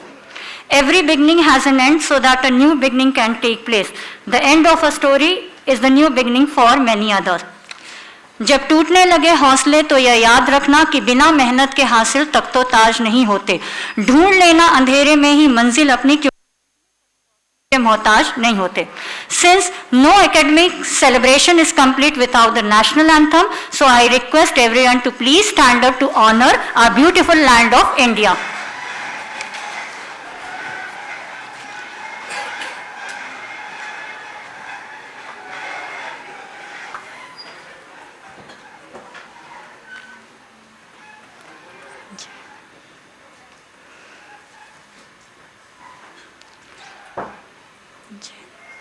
Jana Gana मन अधिनायक जय हे भारत भाग्य विधाता। पंजाब सिंध गुजरात मराठा द्राविड़ उत्कल वंगा, विंध्य हिमाचल यमुना गंगा उज्ज्वल जलधि तरंगा। तब शुभ नामे जागे, तब शुभ आशीष मांगे, गाहे तब जय गाथा। जन गण मंगलदायक जय हे भारत भाग्य विधाता। जय हे जय हे जय हे जय जय जय जय हे।